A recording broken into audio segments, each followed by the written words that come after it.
All right, positive energy all the time. Come on in, come on in. Here we go. We're going to have another interesting historical conversation. I hope you all learned something from this conversation. This is not hate. So we're going to get that part straight. This is not anti black immigrant conversations, although this is highly critical of black immigrants that came to the United States. Black immigrants that came to the United States definitely are responsible for the division between foundational black Americans and black immigrants. Black immigrants did not play it right. And I'm one of the people that was here. These are facts. I'm one of the people that was here promoting and thinking on behalf of international black unity. I'm one of the foundational black American original Pan Africans. When you look at Pan Africanism, I'm at the beginning of it.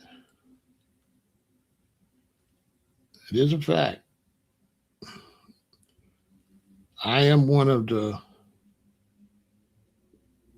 participants of the founding group of Pan Africanism in the United States. That's an absolute fact. That's my history. I'm 68 years old. I was born in 1958.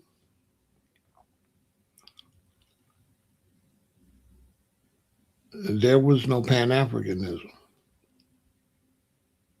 Okay? So we're going to get into this. So get ready. This is going to be a heavy, heavy, heavy, heavy conversation. My poll tax certificate from 1960 when we had to pay $2 or $3 to vote, and we only made $2 or $3. So you had to choose between eating or voting. That was the suppression back in the 60s. If you missed 1 year, they doubled it up on you the next year. I didn't have to pay because I was a veteran. So this is my exemption certificate, but I had to show it. So when they say you don't have to show ID, we've been showing ID since we started voting. So I'm going to break it down step by step what happened. I seen what happened, and I seen the division coming. So I seen the division coming. I watched it happen. And black immigrants caused all of this. They came to the United States and didn't function correctly. They didn't function right. And their malfunction, my generation seen it, but then it got worse. So the generation behind me, Tariq Nasheed and that group, they just wasn't going for it. They wasn't going for it. They,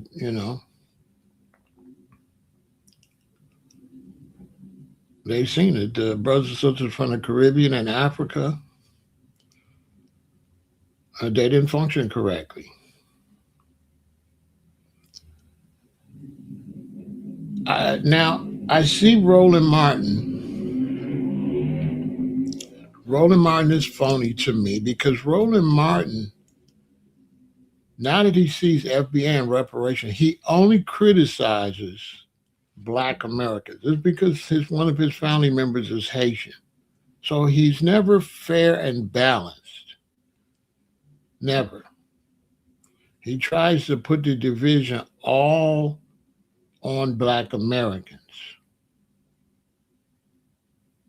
He puts no responsibility on Black immigrants because somebody in his family is a Black immigrant. So Roland Martin is really not a good newsman, or he's not a balanced, fair commentator. He's biased.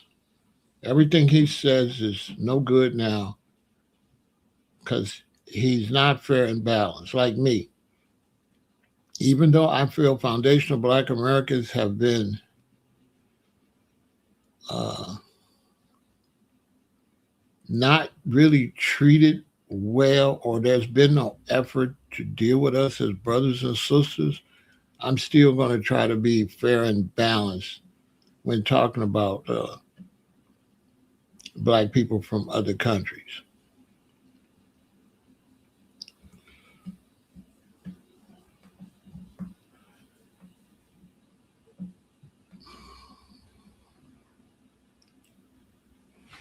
And so the dynamic between foundational Black Americans and Black immigrants is not a good dynamic at all.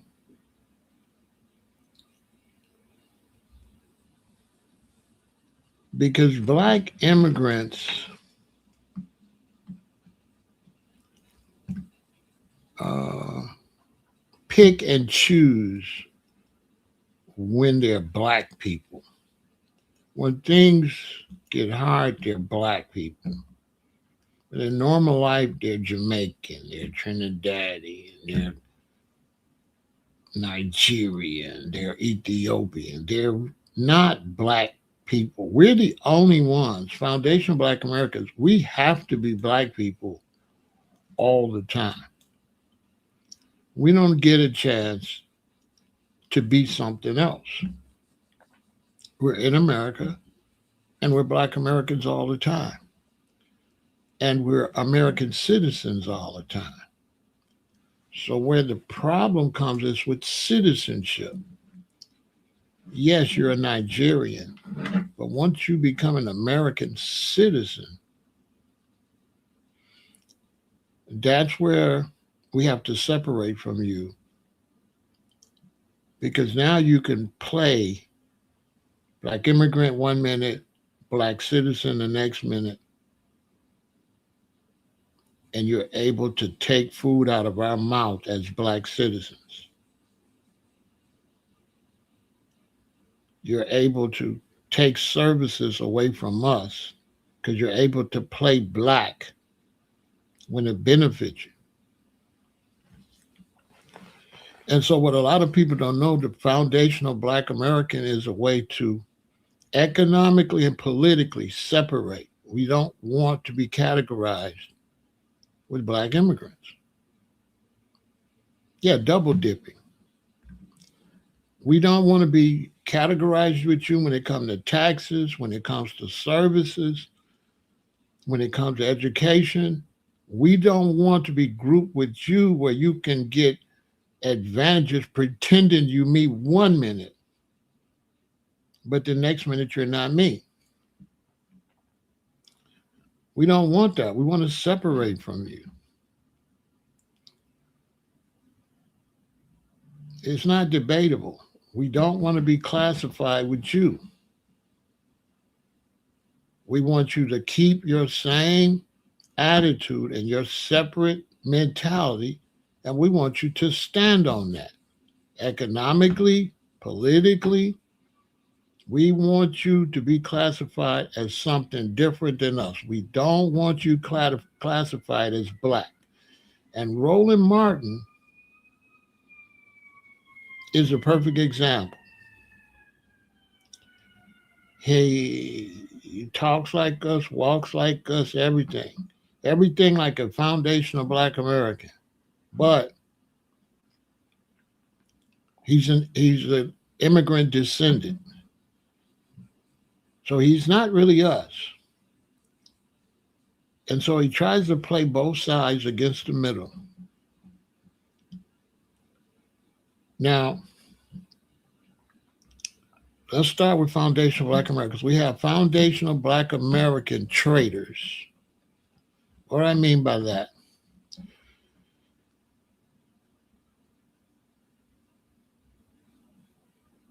When we when I was little, the first movement was black. There was no Pan-African movement. All of the liberation for Black people in the United States come from Black American concepts. Everything that Africans get, everything that Blacks get from the Caribbean comes from Black Negroes in the 60s. Nothing that Roland Martin's family got here, that's Haitian. Nothing that Jamaicans get here. Nothing that Black Africans get here comes from Pan-Africanism. All of it comes from civil rights. All of it. All of it comes from the sacrifice of foundational Black Americans. Foundational Black Americans are the only reason Africans came here in the 70s and Jamaicans. Okay? It's the only reason. Whatever percentage they are, they're not 50 million strong like us. They're not economically strong like us. We're the 7th richest nation in the world, foundational Black Americans. They're not responsible for the Black economy in the United States. Black immigrants have weaseled into our economical situation and got paid from the civil rights movement, because before the civil rights movement, they wasn't going to hire any Black person. So foundational Black Americans paved the way for Black people, period. It was Black versus white, period. And after we fought that fight, people from the Caribbean and Africa came on the Black card. They never came here on the white card. They came here on our struggle. They walked around here based on the civil rights movement. Without the civil rights movement, they couldn't use a restroom. They couldn't use a water fountain. Without Rosa Parks, they couldn't get on a bus or nothing. And the reason we don't really, I don't want to say like, but I don't know another word. They don't respect that. Black immigrants do not respect Rosa Parks. They do not respect Dr. Martin Luther King Jr. They don't. They don't acknowledge that those foundational Black Americans paved the way for them. And this is why they're no good, really, to me.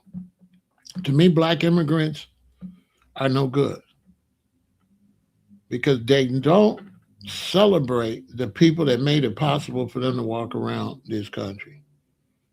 They don't honor all the lynchings that happened when they were still in the Caribbean and still in Africa. They don't honor the self-defense that we created. Deacons for the Defense, the Black Panther Party, the Civil Rights Movement, Martin Luther King. They don't honor that, but their very existence is based off of that. This is why we don't like them. We don't really like you.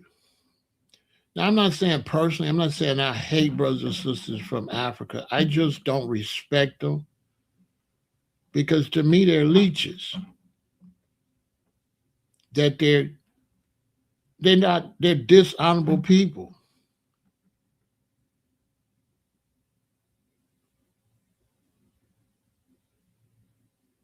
Right?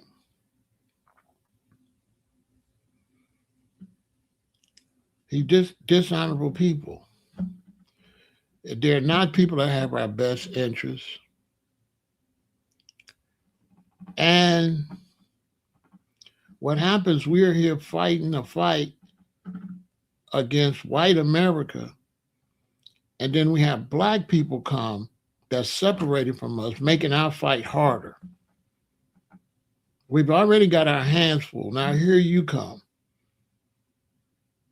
You don't join the fight. You're not an ally.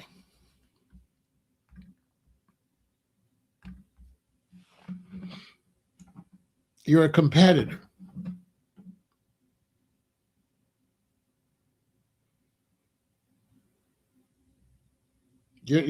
Black immigrants aren't allies. They don't function as allies. They function as competitors. When they come here and they do business, right? They bury their accents. They talk like us. They dress like us. They emulate foundational Black Americans.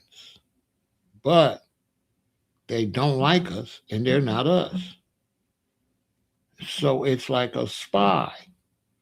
It's like having somebody around you that pretends they're you in the system to make money, but in their heart, they're not you. And so we have to separate ourselves because we don't want people coming pretending they're us that don't deal with us.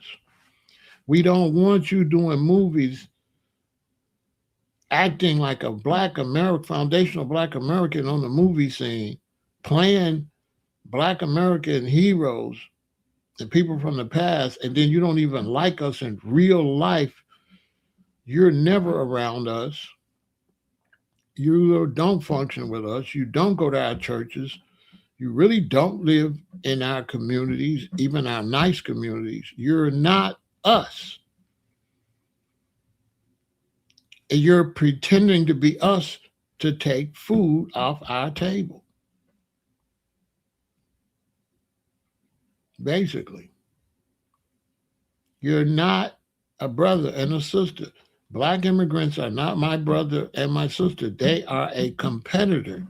They are making my job harder because I already got to compete against white America on this side. And now we got y'all black asses on this side.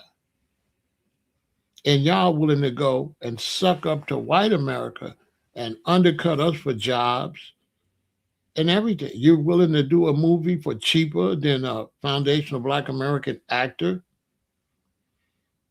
You're willing to undercut us for jobs. You don't like us, but you try to speak like us, dress like us, talk like us in the office place. In the first opportunity, you go against us quick. Quick. Black immigrants go against us real quick. Real quick. They separate themselves. When something happens, they separate themselves. So they us for the money and not us for our problems. When it comes to our problems, we on our own. When it comes for what we fought for, they in on that part. They're basically leeching off of our civil rights movement. By me being born in 1958, I really don't like that. Because what my parents went through, you wasn't here. Like you wasn't here. You wasn't here for none of the strikes against the bus companies, for the garbage strikes. None. There wasn't no Africans or no Caribbean here fighting for us to get on buses, fighting for us to have better schools, fighting for us to have a equal living or nothing. They wasn't here. They didn't fight for nothing in this country. Fine. But then to come and not respect the ones that did make it possible for your black ass to be here, that's a problem. You see the Haitians say, dirty black Americans when we the reason she here. We the reason that her family's here. We the reason she can get in a cab. We the reason she can get a house or apartment. We the reason she could take a bus. We the reason she don't have to get in the street. You know, when my father and them was coming up, when you was walking on the sidewalk, when a white man or a white woman walked, you had to go stand in the street or in the mud or whatever until the white people passed.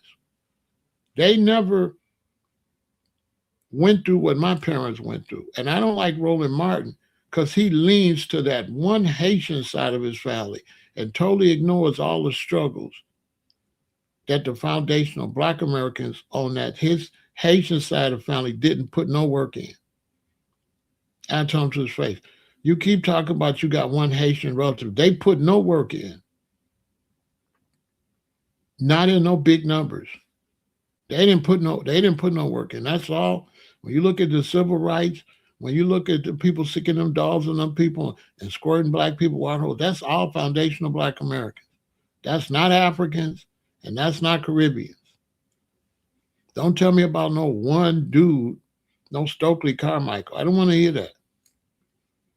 Stokely Carmichael was following us. We wasn't never following him. He was a part of a foundational black American movement. We was not a part of nothing from wherever he from. Period.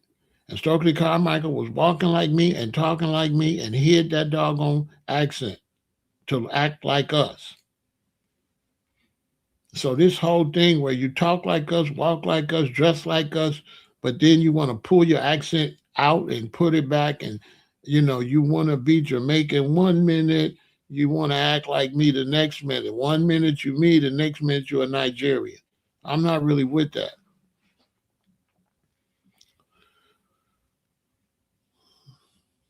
And so the dynamic between foundational black Americans and black immigrants is no good because they never adapted and they let two more groups come in and see how they was. It wasn't my generation seen it, but it was the next generation that began to expose it. Because with that type of attitude, then every generation of black immigrants got worse and worse and worse.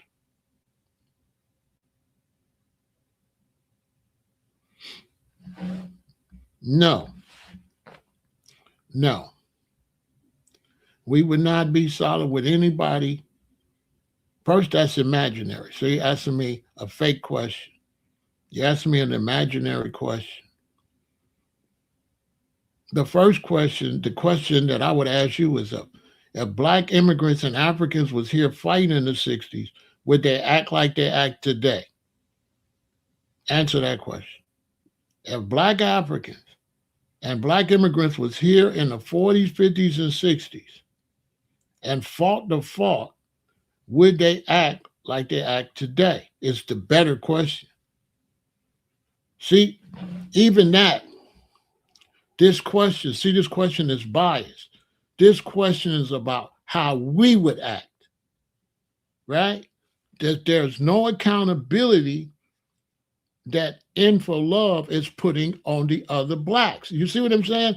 It's all about how much we would bend over backwards. Just look at this question. This proves my point. This question is about how much more we could do. This question doesn't ask black immigrants would they act the same if they was here and couldn't drink off of a black water fountain. No, that you're asking me a make-believe question, first off. So you're asking me a bullshit question. Right? That's make-believe. I'm talking about the facts, what's going on. So you ask me like coulda, woulda, possibly. So the question is bullshit in the duck. But it's also one-sided. So if you're gonna make up a bullshit scenario, why you ain't make up no bullshit scenario for them? Why is the bullshit scenario just on our side?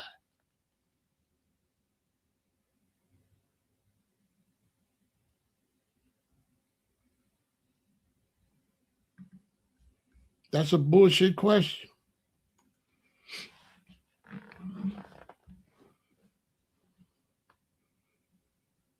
Because anybody with any sense know if they got shot with them water hoses and they had to go through what we went through, they wouldn't be acting like they're acting now.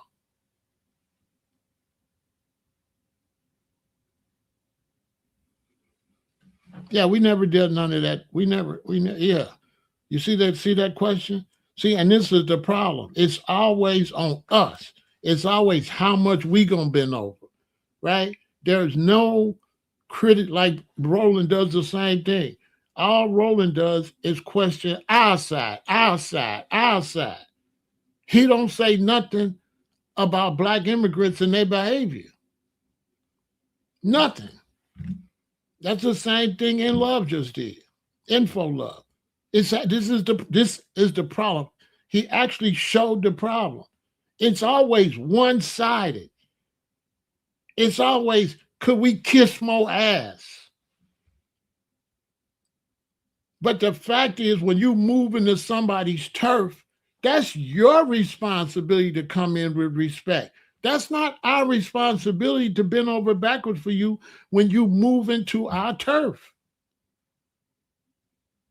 That responsibility is on black immigrants to get in where they fit in and to show love to us. That's not on us. So that question just is a part of the problem. It's always us, us, us. But we cannot make them behave. We can't make them behave. When black immigrants came here, black Americans didn't even pay them no attention. We was busy doing what we doing. As a matter of fact, black Americans was Pan-Africans. That's why that question is full of it. That question is offensive. Because we was Pan-Africans. Don't you see me right there? We was Pan-Africans. Am I lying? Who created Pan-Africanism in the United States? Black immigrants? No. No, we was Pan-Africans before them. They had Steve Biko, but that never caught on. The whole unity, black unity, came from the United States. That's a fact. And Jamaica. I'll give Jamaica some props. But America give more props because Jamaica's Pan-Africanism only took off when they came to America. Listen, where did reggae take off? When you see Jamaican rosters pushing Pan-Africanism, where did it take off at? Because Jamaicans didn't like rosters.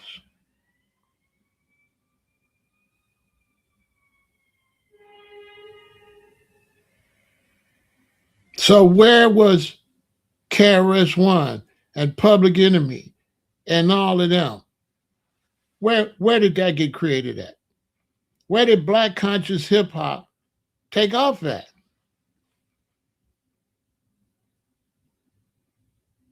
There was no reggae artist. Bob Marley was big, but there was no reggae artist at a particular time that was bigger than KRS-One. Nobody was bigger than Brand Nubian and them. That was the biggest black music. That was bigger than reggae.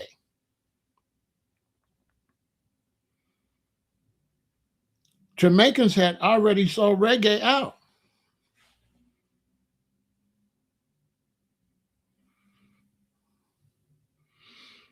No, the first ones to give Super Cat in was the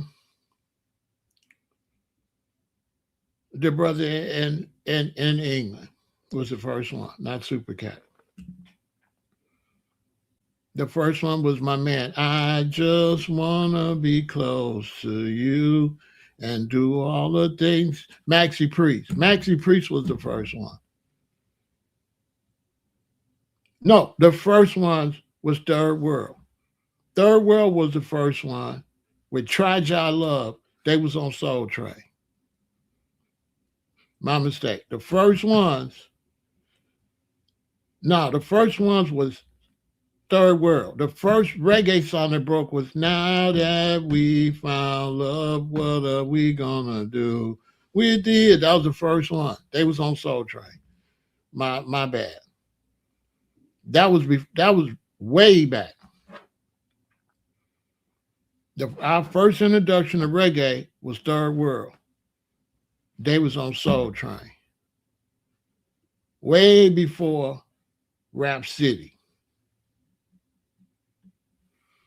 Way before Rap City. So Third World, salute to Third World, was the first breakthrough. That's a fact. Before Rap City.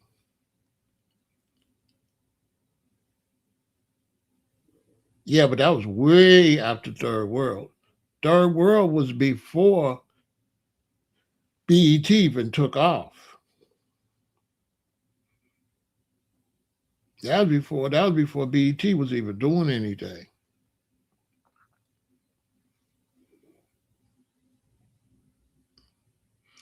Third World was so early, didn't nobody even know it was reggae. They just thought it was a good song. You know, that's how, Third World didn't even get classified as reggae. Nobody really even know what it was. No, I'm not. Rest in peace, and that's just that.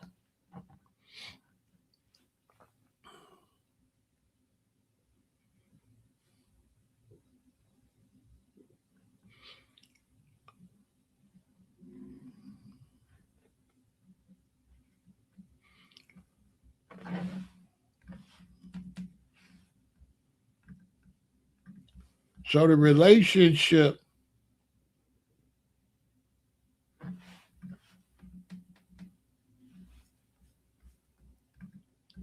in this era, when I was young, there was an attempt to build a relationship, but the Jamaican roster weren't really Pan Africans. And so when the Jamaican rosters came to the United States and pushed we was Africans, in real life they was Jamaicans. They never really acted like Africans. And the Jamaican rosters never ever linked in with Africans. Think about it. When you look at the reggae scene in the 80s, it was just Jamaicans, Trinidadians, and Black Americans. There was no Africans. There's not an African in this picture. The brother all the way on your left, that's a Black American. The brother next to him, Black American. This is Dennis Brown, Jamaican.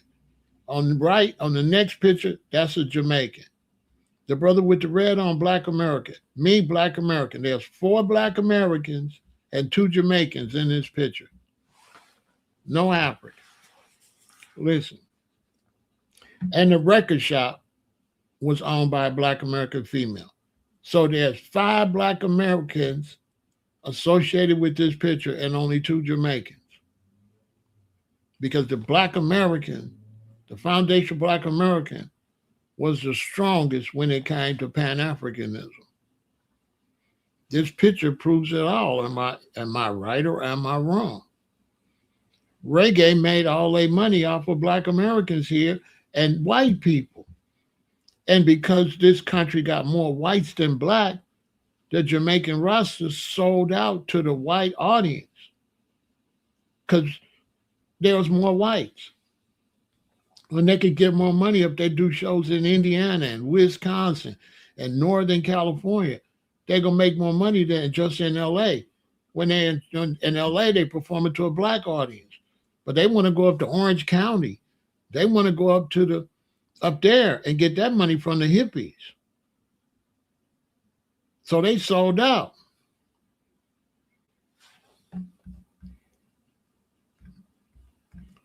They sold out.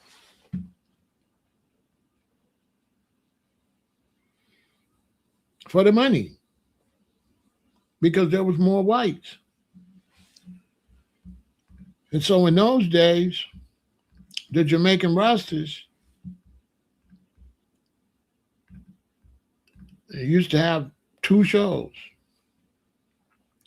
They had one show, if they're coming to Chicago, see, that picture I showed you, this is me in LA, right? Right? So when I would come to Chicago, and they would come to Chicago and perform, they had one track list of all these revolutionary songs and all this black people stuff. But when I would go back to LA and see them in San Diego or San Juan Capistrano in front of a white audience, they would sing a different playlist, right? They would switch up what they were singing based on the audience, right?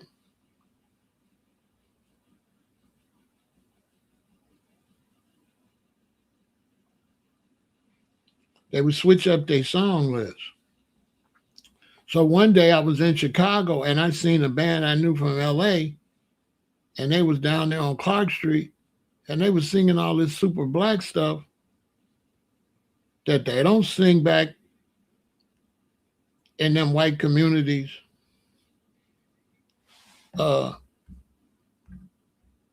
in Chicago. I mean in California. They don't sing none of that stuff. They change up their playlist.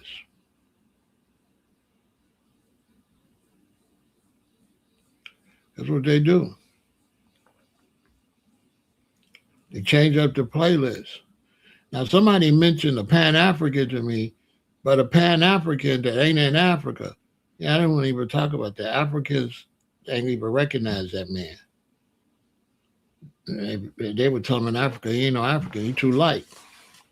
So I'm not going to really get into that. Good luck with all that fake Pan-African stuff he's shouting and talking. I'm not changing my conversation on that.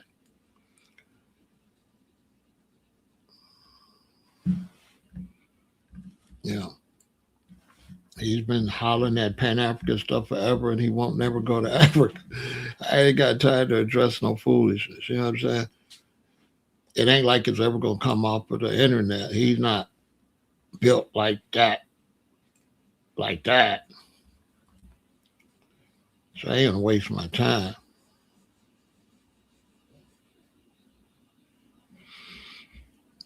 The reason Africans act like that because they're not Africans.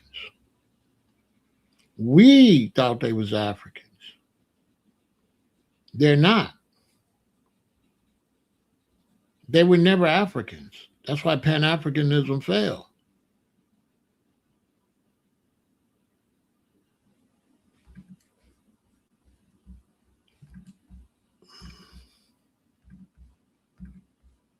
There's no such thing as Africa.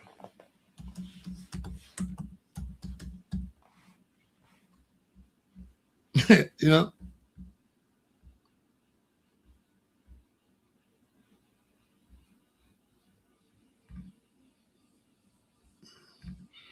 That's why.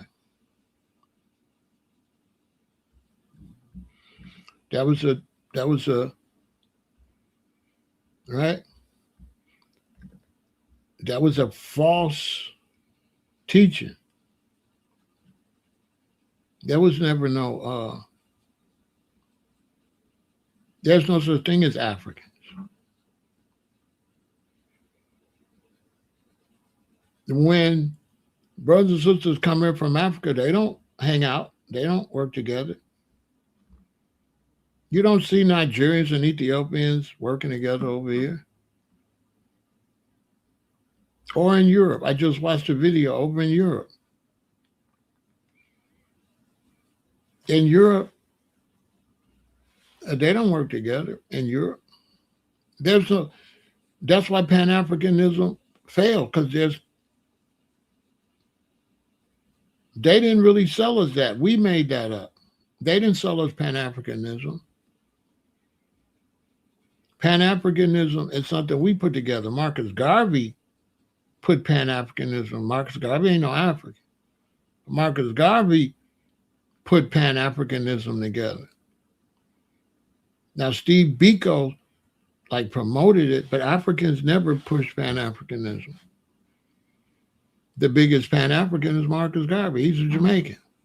And he pushed that from New York and Washington, D.C., from D.C. and New York. If you want to know the facts, they didn't sell us nothing. They never was into Pan-Africanism. That's what I'm trying to tell them, Charles. Africans never was into Pan-Africanism. The only people was into Pan-Africanism was Black Americans, Jamaicans, and some Trinidadians. That's what I'm trying to tell y'all. There's no Africans in this picture.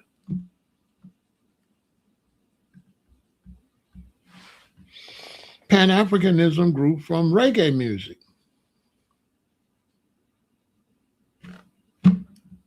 Reggae music is the one that grew Pan-Africanism in the 80s.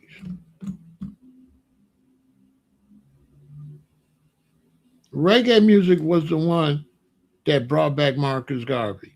Marcus Garvey was gone, forgotten about. Reggae music re-emerged Marcus Garvey. Marcus Garvey was out of here. The reggae music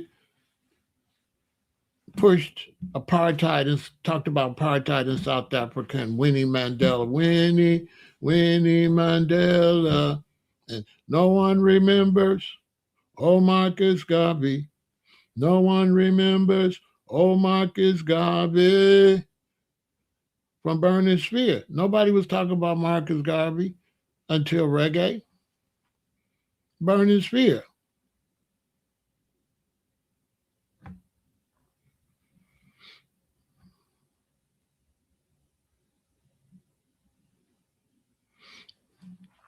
That's where Pan-Africanism got pushed from reggae. Jamaicans. Jamaican Rastas pushed Pan-Africanism. That's Rasta pushed that. Rastas push, no matter where you come from, as long as you're a black man, you're an African. That's Peter Tosh. That's not no Africans didn't push that.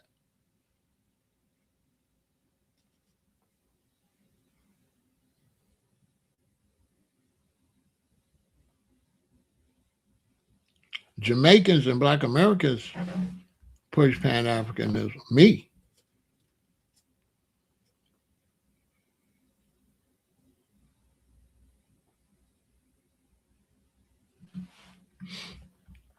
Because, right?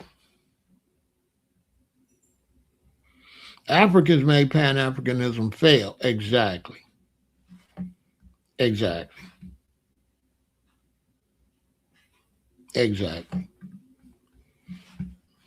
Africans destroyed Black unity.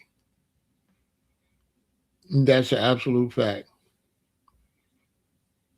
Because Black Americans, Trinidadians, Black from St. Croix, Black from Jamaica, we was all getting along. The only one didn't join us was the Africans. They never joined the movement. That's why it died. The Africans was haters. We didn't know because we didn't have social media. So if you couldn't read it in a book, there was no way to know. People at social media, when you look back, you can't understand history because you thinking from the point of social media and YouTube and stuff. But take away social media, take away the internet, then you'll get an idea like, oh wow, yeah. Imagine how hard it was to get anything known. There was no button you could push on YouTube and see nothing.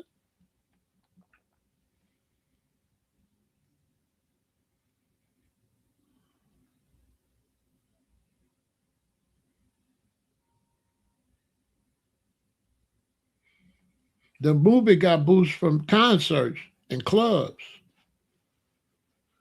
Concerts and clubs. And what happened was, this is what happened. Black people were having festivals, outdoor festivals and stuff, right? So if you're having these black outside festivals, Kwanzaa and stuff like that, you need entertainment, right? So what better entertainment than reggae? So reggae became the entertainment for all black festivals. And that's what spreaded it. Because they needed people to perform, right? And here's these people talking some positive black stuff. So, and reggae was the only ones had a band. By that time, right, Black American bands was gone, right? Everybody was breaking up. There was no Commodores. There's Lionel Richie, right? So when you get to the 80s, the only people that was playing live instrumentation that was available was reggae artists. Why? Because reggae was the only musical art form that had local bands. So you didn't have to book Bob Marley. You can book a local Chicago reggae band, Nyakoma. You could book a local LA reggae band. We was the only ones that was still playing it in the neighborhood, local. There wasn't no local R&B groups no more. Local R&B groups disappeared in the 70s. Now it was when I was a little kid, we used to go and watch local R&B bands play in garages. But by the time you get to the 80s, they was gone. The only local bands was reggae. Other than that, you would have to hire, you couldn't afford, if you got a little Kwanzaa fest, you can't afford to hire Earth, Wind, and Fire,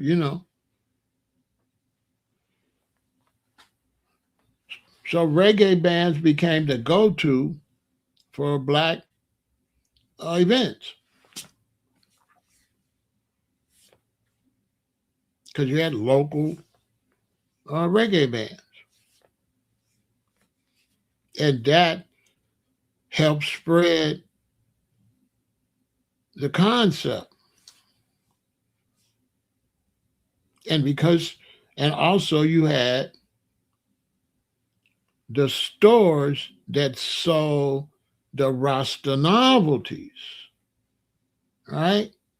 So when you got the stores that sell the Rasta novelties, and you got Rastas in New York and different places, then they began, and the Pan-Africanism for the Rastas began to influence the KRS-Ones, the Brand Nubians, and all of them. They was influenced by us. They are younger than us. You remember, I used to dress them. I used to sell them, right, black novelties. So the black conscious rap was born out of Rasta and the reggae. Proof, look at KRS-One. What did he say? Haile Selassie. Remember he showed, right? Where did he get that from? He was older Rastas. See, they younger than us. So the young rap was influenced by Rasta and the Nation of Islam. Those were the two influences on rap. I could say in New York, the Nation of Gods and Earths too. In New York, because that's the only place they was at, New York. But since rap came out of New York, they was a heavy influence with Lord Jamar and all of them. So I got to give them props too. The Nation of Gods and Earths, Nation of Islam, and reggae influence built black conscious rap.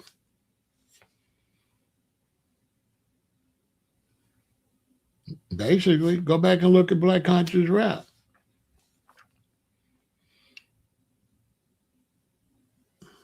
Like I said, I dressed them. They got their clothes and stuff for me, basically. So the dynamic between foundational Black Americans and Black immigrants is no good. It's a bad dynamic. This is why so many Pan Africans now is just stuck on stupid because Black Americans ain't really dealing with Africans like that. You show me a Pan African on the internet, they a dinosaur. They outdated. They just talking, trying to keep something going because that's what they used to say. But that stuff they saying is trash. Pan Africanism is dead. That's not coming back no time soon. Because Africa's not even you. Africans don't even deal with each other. There's no Pan Africanism in Africa. If you're a Pan African, you look like a fool. How you gonna push Pan Africanism when Africa's not Pan African? The South Africans just chased the Nigerians and Ghanaians out. They practicing xenophobia.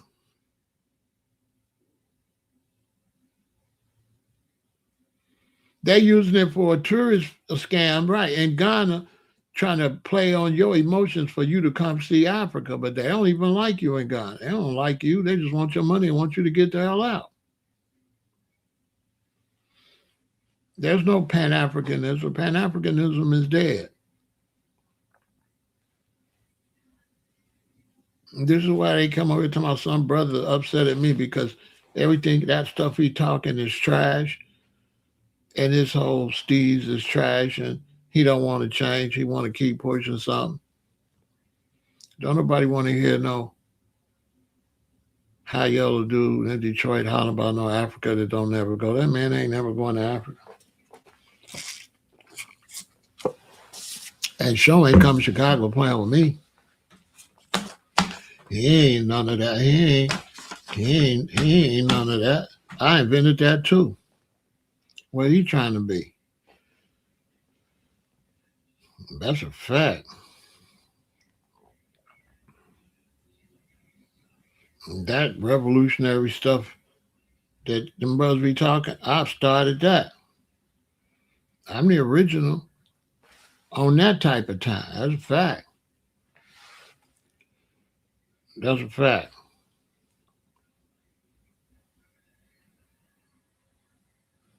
I just ain't on that. I ain't really on that beefing with no brothers and stuff like that. I'm in Chicago trying to get these guys to stop beefing.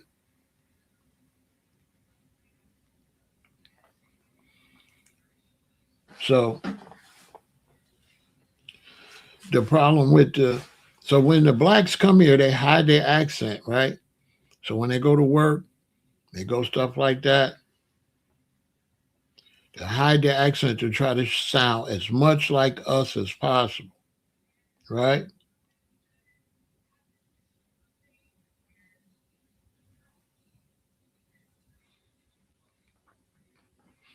Now, if they have problems in America with police and stuff, then we're all black people. But if there's no problem, then they're Ghanaian or they're Nigerian and we Black Americans, right? So there's no mental unity in real life. That's why brothers that be pushing Pan-Africanism is struggling right now, trying to push something that's been dead in the water. And that's why a lot of Pan-Africanism in America never go to Africa. They stay in the U.S. faking it, fake. Because you can only be a Pan-African so long and never go to Africa before you're a fraud. So when you see some dude from way back with Sarnetta TV talking about Africa, and they still here. That's a fraud. Basically, that's a fraud. That's somebody stuck on stupid, stuck on a philosophy, struggling to push a philosophy. The crowd is fake because now brothers can make these fake pictures and get a YouTube account and be black liberation, right? They ain't got to really be that, but they can have a YouTube persona.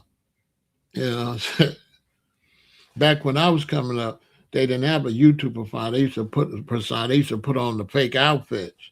So I was coming on. They would put on their red, black, and green, their African medallion, and fake. They used to dress fake. We used to see brothers. I knew one brother. He would come to the beach, Bongo Beach, with his dreads and his African stuff on. And one day from the beach, I dropped him off at home. So I knew where he lived. We didn't have cell phones. And every time at the beach, he got his dreads. He got his little dreads growing. So one day I was in his neighborhood. I said, let me stop by and see the brother. I knocked on the door. He came to the door. He didn't have no dreads. He was combing them out Monday morning going to work. And then Friday night, he was twisting it up and coming to the beach. He was black from Friday evening till Sunday night. And then from Monday morning to Friday evening, he was black. I mean, he was regular. You should have seen him. He came to the door. He was like, I was like, hell no. You should have seen his face when he came to the door. It was funny. When he came to the door, his hair was all combed out. He had just got home from work. I never seen him with his regular hair. He always had dreadlocks every week. He had dreadlocks for a long time. That's why I don't be paying these. I don't be paying no dude with no fake name. And that ain't even their real name. Holland, black, you know what I'm saying? I don't pay. Dude, your name is still a slave name. You not that. You a fraud.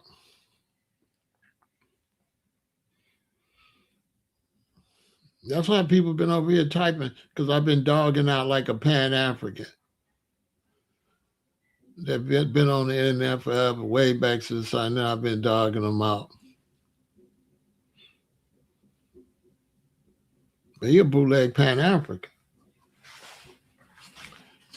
I'm a Chiracian. He don't, you know what I'm saying? I'm trying to stay on the positive side, but I could get on dummy. He ain't want no Chicago problems. He don't want these problems. Because they up there emulating our gangs. If I go up there to some particular gang, they got to honor me. They know what it is.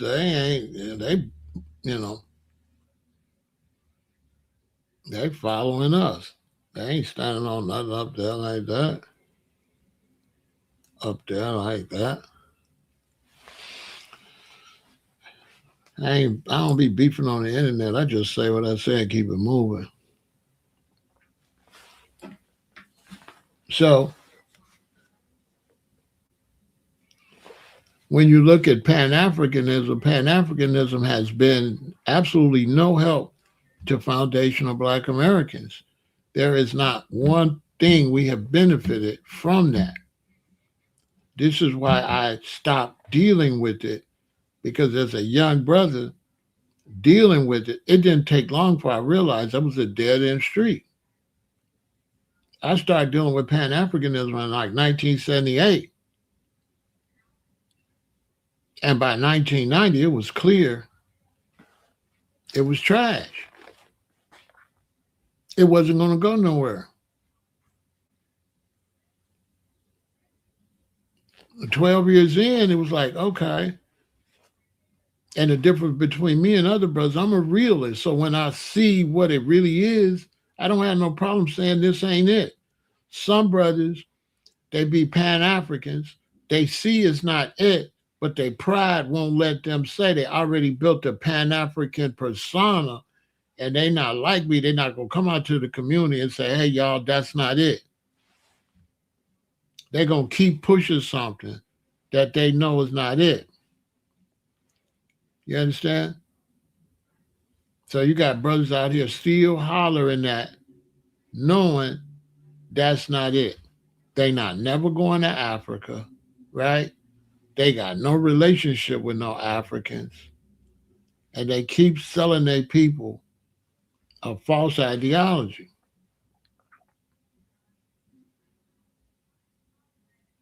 That's why the one brother is pissed at me because he been selling it and he mad I'm telling people he fraud. He know that's not nothing. He need to dump the fake Pan African stuff.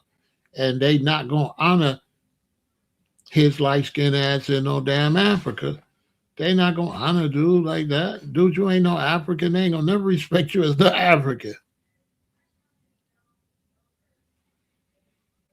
You know what I'm saying? Bro, that's over with. When you gonna be a man and stand on business and come and help black people in the United States and stop with that? Africa's a big old continent, and there's no way you up there hollering from Detroit, no way you can help Africa. So just shut up. You know what I'm saying? And help Detroit or help blacks in America. Shut your goofy ass up. That ain't never gonna go nowhere. And you a little boy, play your position, and you don't want this smoke any damn way. Now with Big Pharaoh, because I'm dealing with the community. I'm not dealing with Africa. I mean, I'm dealing with Chicago. I'm dealing with business people in Chicago, nurses in Chicago, businesses in Chicago, trying to get that straight, trying to straighten out and see what we can do with these GDs and these BDs and Vice Lords and Four Corner Hustlers and Blackstone. That's why I spend my energy trying to see how we can figure out a way for the OGs and the gangs to go and stop the shorties. The OGs can't go stop the shorties. The shorties then broke off into small branches. Whoop Whoop Gang, Dog Street Gang. Yeah. I need to talk about that one day. Like they some GDs, but they ain't GDs. They Whoop Whoop Gang, Dog Street Gang GDs. Like, or some of them, it's like all the gangs together, Woo Wop Gang, and it's all different dudes from gangs, but they woo wop. You know what I'm saying? The crown is in Africa. Okay, call me from Africa. Call me from Africa. See, brothers like you ain't never going to Africa. You're never going to Africa. You're a fraud. You should be in Africa. You're never going to Africa, ever, and staying. You're a fraud. You're never going to Africa, bro. Never. You're never going to move to Africa. Because if Africa was great, you wouldn't be in my life. You'd be in Africa. You in my life because you ain't going to go to Africa. Listen, you won't even change your slave name. You still a slave. Your name's still Johnson Smith. You ain't even, like, in the black consciousness, you ain't even did step A. You still got a slave name. You ain't standing on nothing. You ain't standing on nothing, bro. You bootleg. You're not black like that. You're not black like that.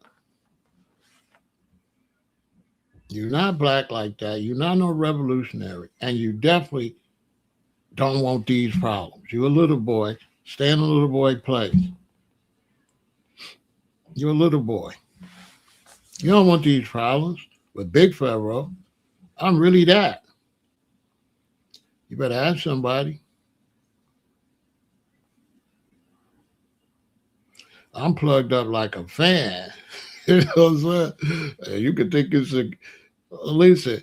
Why you don't see no videos of me having no problems in Chicago? I'm really him. I'm telling black people the facts. Anytime, listen, let me give you a better example. Why would I sell, if you're in LA, why would I sell you United States mentality? I'm supposed to sell you LA mentality to fix LA. This idea that we talking big like this, but not cleaning up our city is fake. So anytime you're talking about Pan-Africanism, but Detroit ain't on nothing, right? You fake. If you're a general, fix Detroit. You can't be in Detroit where black people ain't united in Detroit and talk about global Pan-Africanism unity. If you're a general or if you're a leader, all leaders know that every platoon got to get put in place. And so if I went, the only way I could really help blacks, I got to help them right here in Chicago. Now I could come and talk to everybody, but I'm going to tell you what I'm saying. We got to fix where we live at. The idea that you could magically like fix somewhere else is nonsense. And the idea of Pan-Africanism, when all these black immigrants is coming here, is stupid too. Because there's too many black immigrants in the United States coming this way. Black immigrants all up in North Africa being held hostage because they're getting caught trying to get to Europe. You know how many blacks are locked up in Northern Africa for crossing their border trying to get to Europe? Millions, thousands in Libya.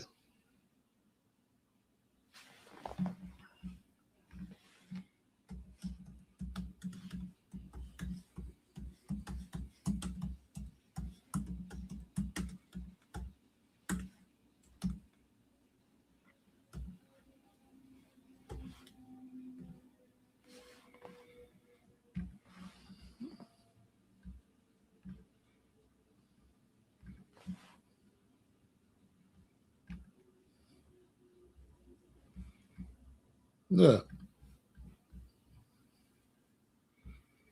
look.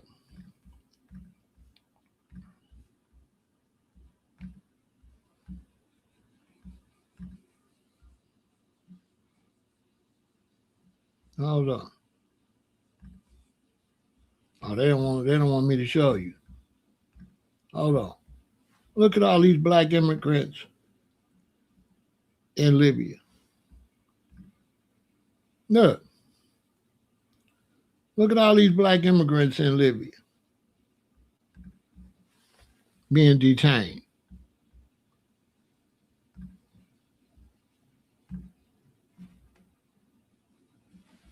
Hold on. And Pan Africa is talking stupid. Just talking. It's running their mouth. Running their mouth. Okay? Because they're not going to tell you what I'm telling you, because then it ruins their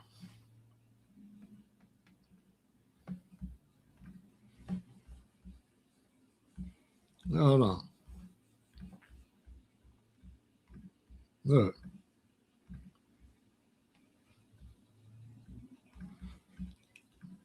Africa is trying to get out of Africa, being detained in Libya.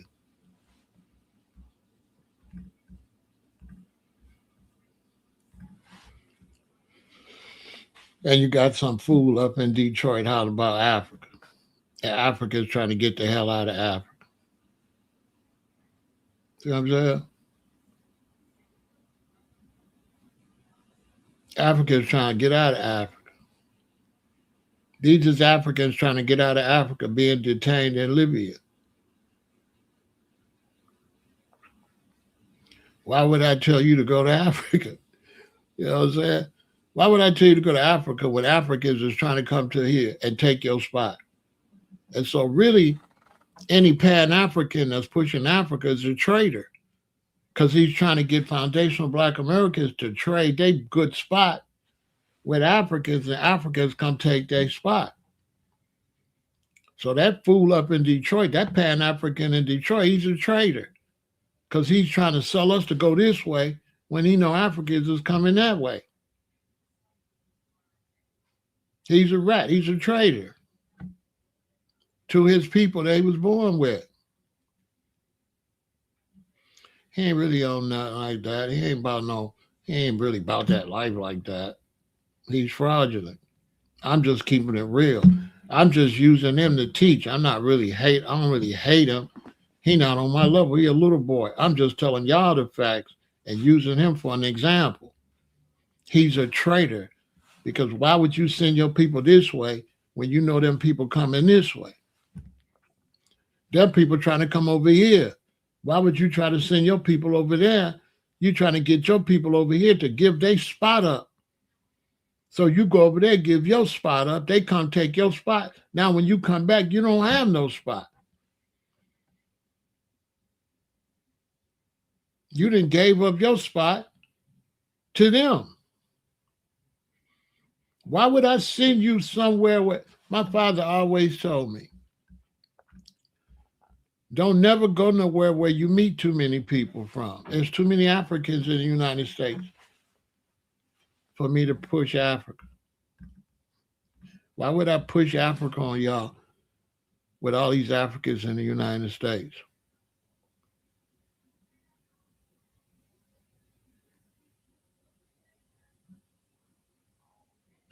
You'll figure it out.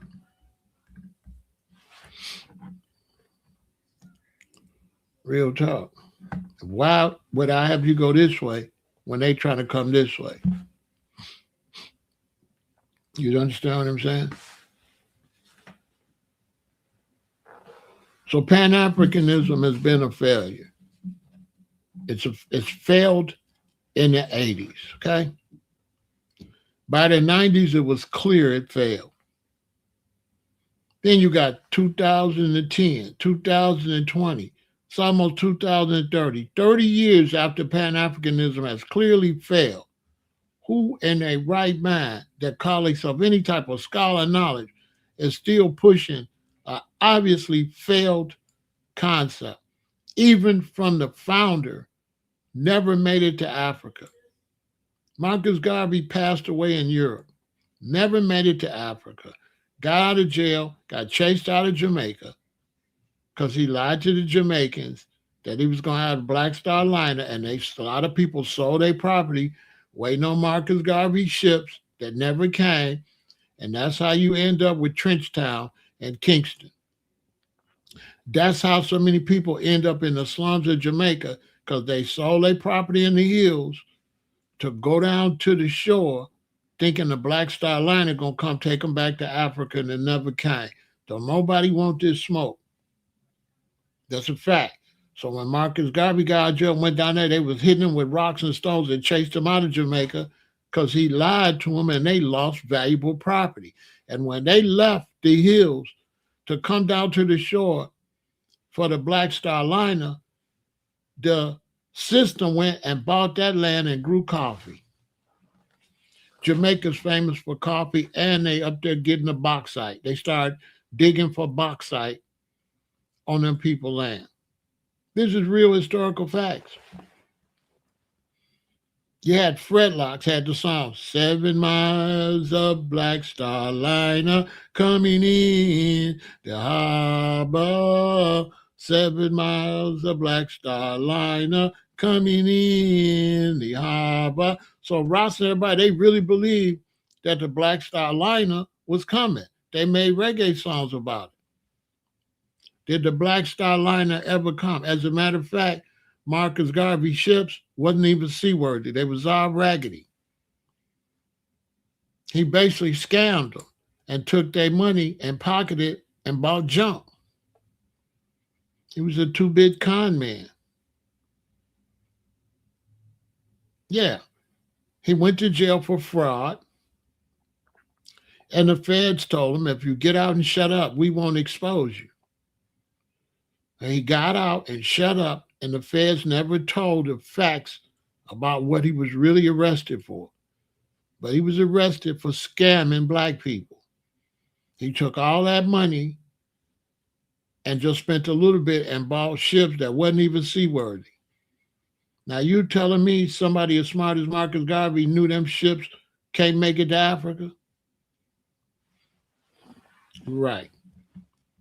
So if that's the king of Pan-Africanism, that show you Pan-Africanism was a scam. It never was going to happen.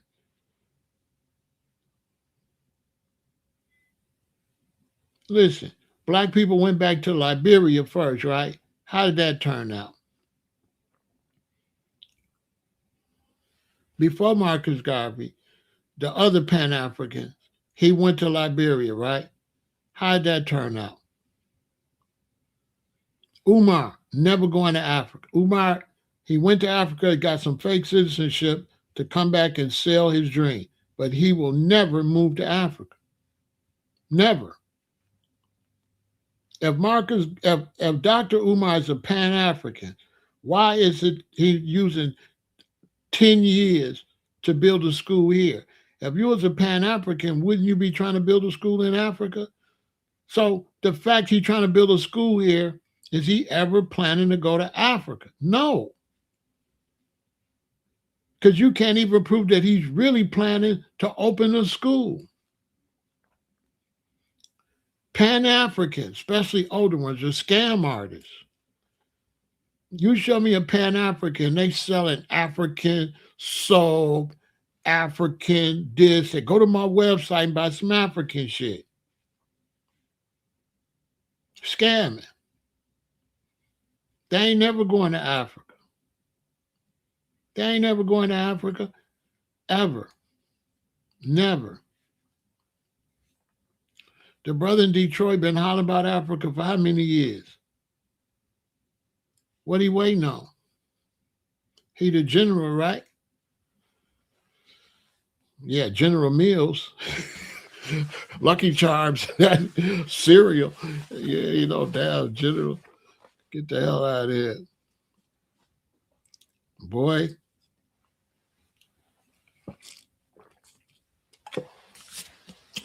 Sit your goofy ass down somewhere. You ain't going nowhere.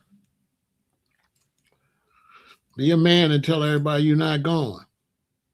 You ain't never going to Africa.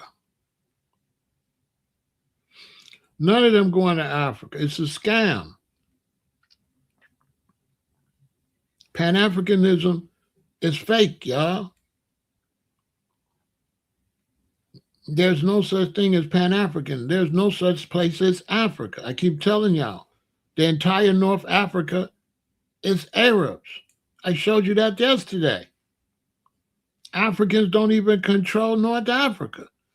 Africans don't control none of the countries in the north, from Egypt all the way to the other side. It's all Arab.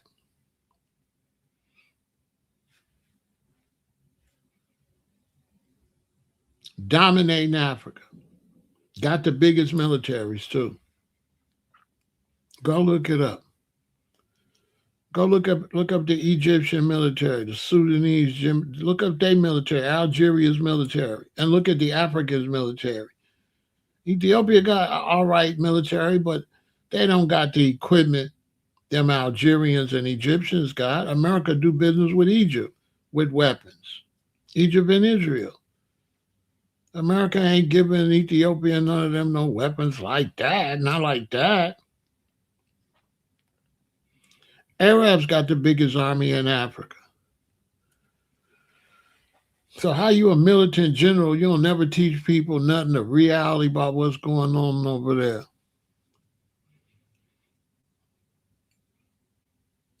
And you can't beat the Crips. Boy, if you don't shut your ass up and go sit down somewhere. You damn sure can't come to Chicago with that on the guys.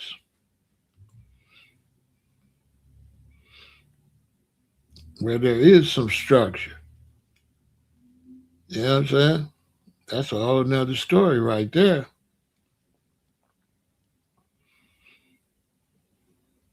There's structure over here on this side, but it ain't from no Pan African. It ain't no Pan African structure. All our structure is gangs. The only structure we got in the black community in Chicago is gangs. Well, you want me to lie? Gangs the only one gonna ride. I can't find no Pan Africans to call to do nothing. What? That's why a lot of people don't. They don't really want to hear the truth if the truth ain't like if the truth ain't beautiful. They don't want to hear like the real truth if it's gritty. They don't want to hear it. They rather hear false positivity than reality. That might be a little dark.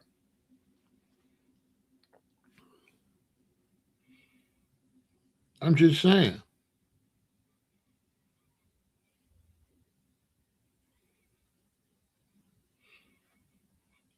If I have problems here in Chicago, it's not gonna be no Pan Africans that's gonna be upset.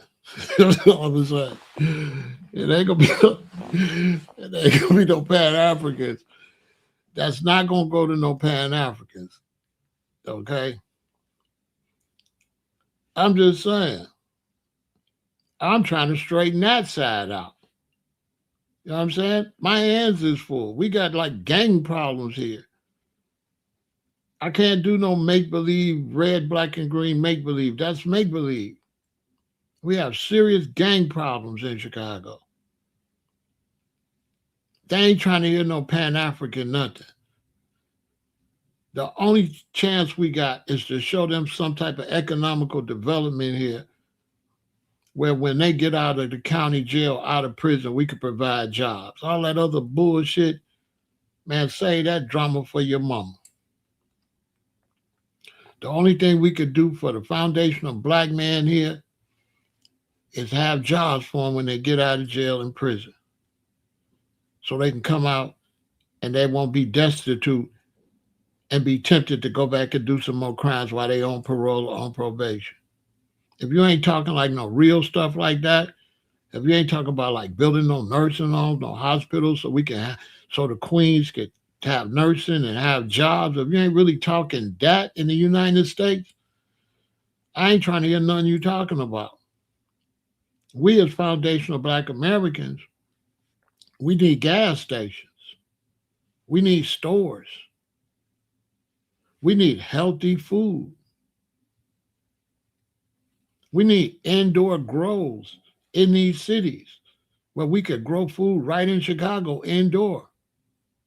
We need transportation. We need security. Because if we open stores, we need security to make sure they don't get broke into. If we go to a nice 2 blocks right now and we put a bunch of nice black stores, we got to have black security firms to be parked on the block to make sure that the criminals don't smash and grab the black stores. We had some brothers here, they had a clothing store. They smashed and grabbed. They rebuilt it. They smashed and grabbed again. The brothers moved. They left the city because all the money they was getting loans and stuff, they was losing everything they got because we can't secure our own communities.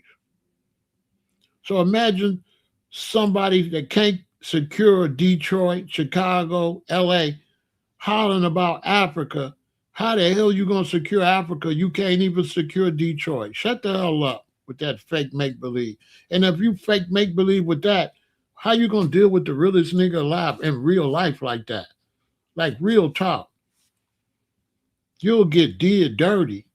I can't even talk about how you get did because YouTube don't allow certain things. But boy, you're not like that. Period. I'm really on realistic stuff. I'm not on make believe Lucy in the sky would die. I'm not on that. I ain't on no make believe. To me, that's treason to sell black people make believe. And so when you look at black immigrants, when they come here, they don't become allies, they become competitors. So here we are, foundational black Americans.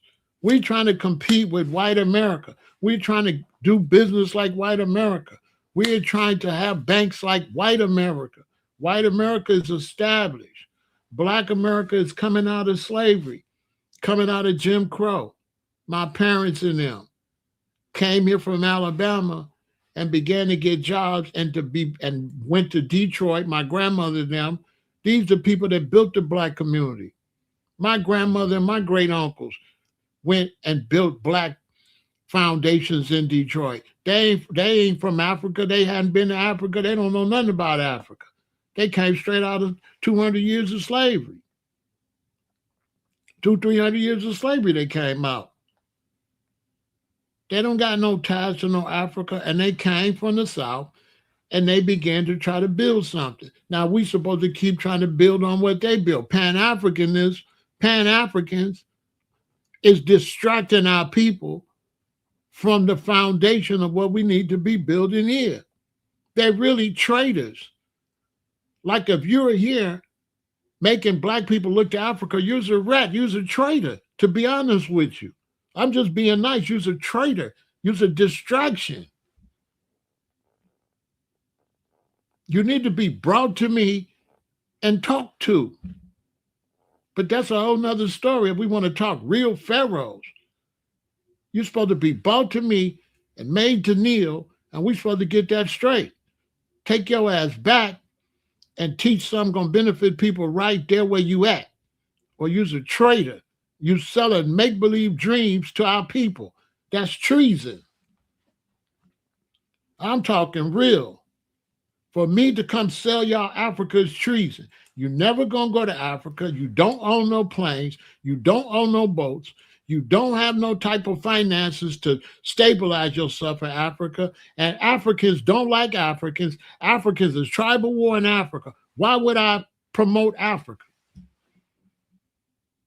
Why would I promote Africa when South Africans is attacking Ghanaians and Nigerians right now?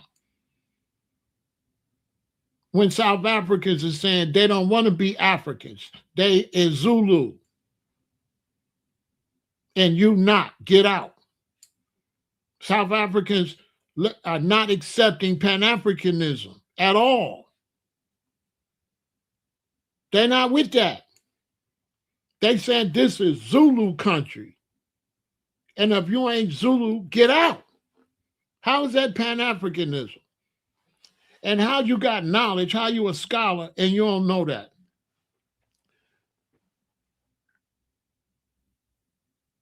You ain't no damn scholar. You somebody got an old, dusty philosophy that's been washed up, and you don't want to let it go because your whole personality is built around a fake philosophy. So you don't want to let it go. Once you let it go, you are nobody. Let's keep it real. A lot of us, we comedic. But how is you real when you don't accept that Arabs run Egypt? How you a real Egyptian? How you really represent Egypt and you don't want to admit that Egypt been conquered? Keep it real. How we got these Egyptian names. First, you ain't even got your real name. This is really my name. So first, you don't even change your name. So you bootleg. Brothers like that haven't legally changed their name, they're not even up to the standards of the late 70s and the early 80s. You ain't even up to that standard. You still got a goddamn slave name. So you ain't even up to the standards that we had when I was a shorty in this. But the reality is Egypt is conquered. Egypt is an Arab military, mighty military, that's ready to go to war with Ethiopia over that dam. That this so-called whatever he's supposed to be ain't teaching. Egypt is ready to go to war with Ethiopia because Ethiopia built that dam, and that's affected the Nile River up in Egypt. And the Egyptians are saying they're going to attack Ethiopia over that damn dam. They're going to blow that dam up. Now, why would I teach y'all to go over there and get in the middle of that when we don't have ourselves together and there's nothing we could do for Africa but bring it down? If we don't got ourselves together here, how can we benefit Africa? I mean, let's just be realistic. What can we bring to the table in Africa? Nothing. Because we don't have enough power here. That's all like make-believe. What you gonna do? You're gonna go and buy a ticket from the European and get on the plane and go to Africa and build something? You don't even got your own plane. So you don't represent Marcus Garvey's philosophy, because Marcus Garvey's philosophy would be to have your own airlines and then go. To have your own ships and then go, even though he couldn't do it. But that's his philosophy. That's the Pan-African philosophy for Marcus Garvey, is to build your own. So how you a Pan-African in America and you ain't pushing build your own like Marcus Garvey? Make some sense, because Pan-Africanism ain't from Africa. It's from Marcus Garvey. It's not from Africa. The most famous person, because there's other brothers, but the most famous person for Pan-Africanism, the red, black, and green, is Marcus Garvey. So how you red, black, and green, you not pushing no Marcus Garvey philosophy to do for self. You ain't trying to tell people to get their own car. Marcus Garvey had factories making dials, teaching do for self. Marcus Garvey didn't push trying to go somewhere. He didn't push go to Africa. He pushed build your own ships and go. You understand? A vegetarian soul food franchise would be all right, but what would be better is to make the pots, make the pans, make the dishes. What good? Not only that, have the construction company to build a place like the black construction companies that built the Obama Library. That was built by black construction companies, built the Obama Library. That's Pan-Africanism. Black people built the library. So yeah, a restaurant, that's one thing, but then you don't own no property. So who you gonna rent it from? Where you gonna get the dishes from? The glasses, the forks, the spoons, the food.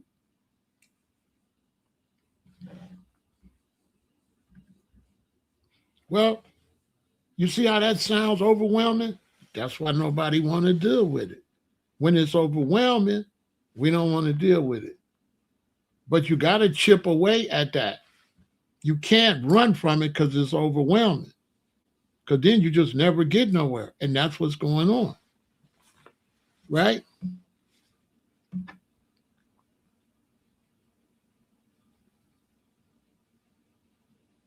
And so even with the reggae scene, Africans never got involved with reggae. And reggae was pushing Africa. Show me where Africans supported reggae. Africans never got into reggae. So you had Lucky Dube and a couple, but Africans never bought into reggae.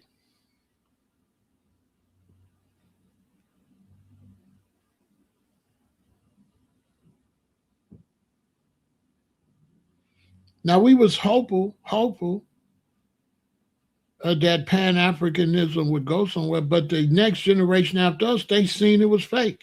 The Tariq Nasheed and them, they seen what we was going through. They seen it was fake. Why you think Tariq ain't dealing with that? Because he's younger than me. They seen it was fake. I was in it, so we was fighting against it. So we wasn't observing because we was in it. You can't observe and be in it. But the younger people, younger than us, they looking at it. And they saying it's a waste of time. So the group like Tariq Nasheed, they ain't trying to hear that African stuff. If it didn't work for Garvey, it didn't work for my generation, it's a waste of time. Show me where it's not. Now, how long are you going to lose homes here, lose jobs here, go into poverty here, and keep looking towards Africa with no economics to get there and do nothing? Because Africa wants you to come with some money so they can scam you out your damn money. You can't own property in Africa. They selling people property and they find out they don't own it. So how do you get land in Africa? How do you know the person that you can't own land in Africa? We come from where you can own land. How is some Black Americans that can own land going to be able to adapt to a place that you can't own land? And if you're African, if you are really a Nigerian, you can get the lease for 100 years, but we can only get it for 50 years. Meaning that if I move there and I'm 20 and I've had some kids, I got to give up the land when I'm 70. When it's time for me to retire and chill in my home, it ain't mine no more. My kids can't stay there. My grandkids can't stay there because my lease is up. Now I got to go beg some Africans to see if they give me another lease on the land. Well, if you leasing the land, you leasing it from somebody. That means somebody own it and you don't. You cannot own land in Africa.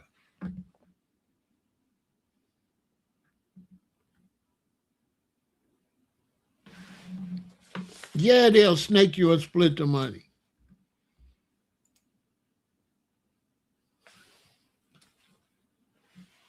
So the dynamic, and they can revoke it at any time. They sure can. That the brothers, it was some rosters, a bunch of Jamaicans and some Trinidadians and stuff. They had some land in South Africa. And they had built a big old recording studio store and all of that. And one day they had a knock on the studio and they went out there and there was a whole bunch of the tribe from up north. Not Zulu, the other ones. It was a whole bunch of them. They told them, you got to leave. They didn't even let them take nothing. They had to leave all that equipment and everything there. Not the Zulu, the one from up north, the ones that be jumping up and down. They came. They told them, get out.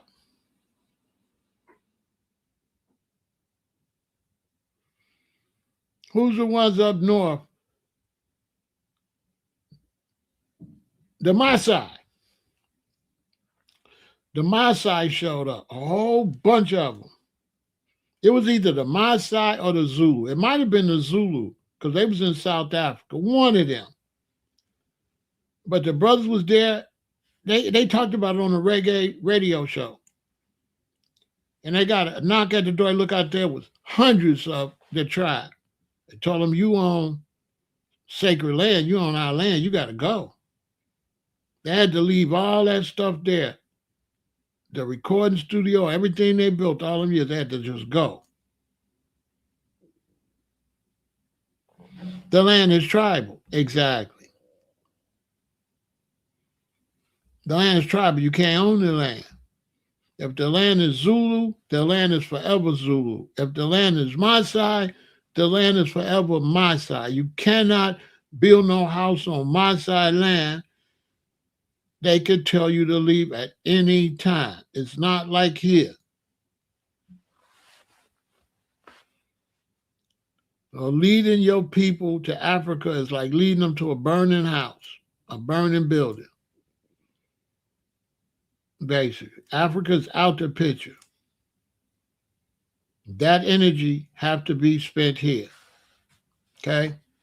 And the dynamic between us and black immigrants. We don't have no relationship with black immigrants. Pan Africans are some of the phoniest people in the world. We don't have any relationship. We have no good relationship with no immigrants. We have some Jamaican friends, but we do not have a good relationship with Jamaicans, with Trinidadians, and with no Africans. We don't have a strong relationship with no black immigrants at all. We are on our own. The only relationship that we can build is us. Because they not like us. Kendrick done told you. He told you, but nobody really understand what he was really saying. That ain't had nothing to do with Drake. They not like us. And we have to concentrate on us. We have to get rid of the gang banging and the look at Big Tigger and the abuse on our own women and being no good parents. Like our plate is full. We don't even have ourselves together to even begin to discuss going anywhere. Where is some people that let me tell you something. Do you know how many black Americans went to Africa that didn't have themselves together and went over there with their foolishness? Went over there with all them bad habits from here?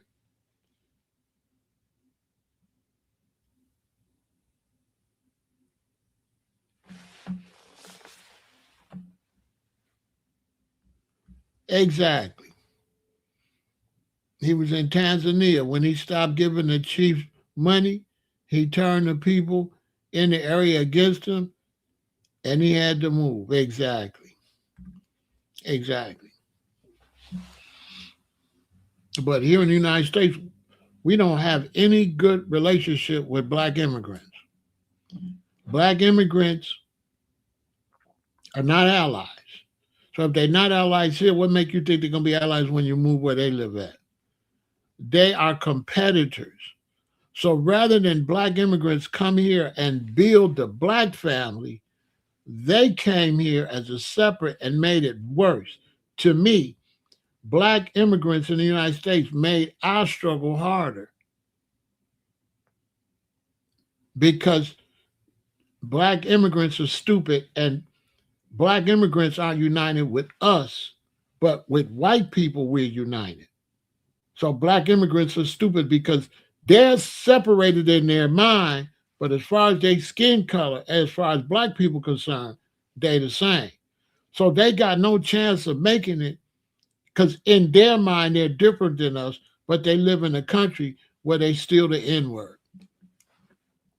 So when you come from Africa somewhere and you steal the N-word, and I'm the N-word, and you're separated from me, we want you to get the hell out of here. Go back to Nigeria. Wherever you was at, go back.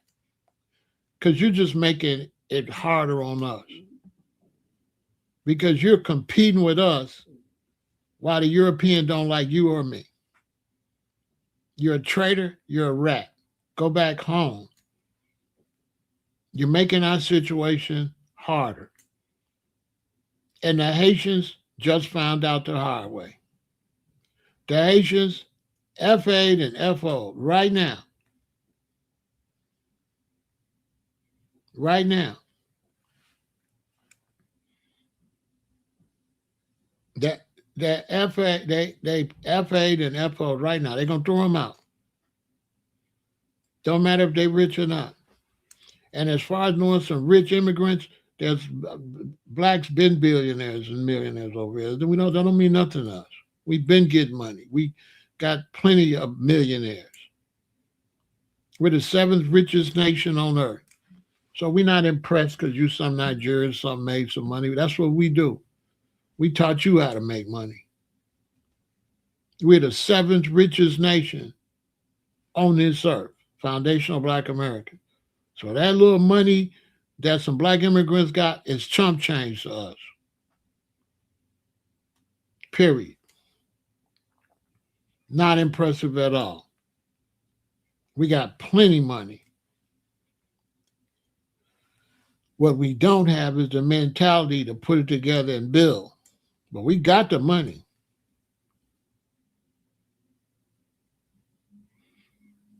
There ain't no African nation as rich as us. There's no black who? What black African nation got as much money as black Americans? And they got more people than us, and we still got more money than them. Facts. We're the seventh richest nation in the world.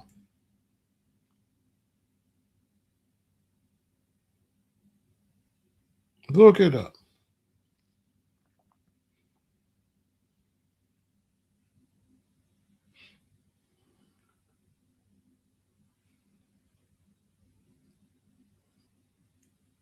While we busy worrying about other people, we're not even teaching our children our accomplishments. We're not even claiming our inventions. And that's with all our inventions being stolen. That's without all the patents they stole from us. If we had all the patents that they stole from us, we would be number one or number two. Because other countries is using our patents. Facts. We're not even getting all the money that we earned.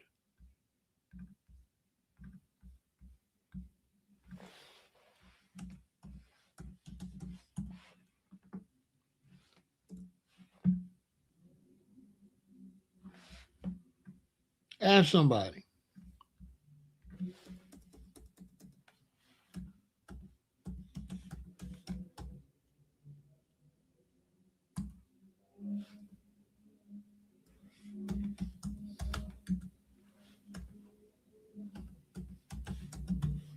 Ask somebody.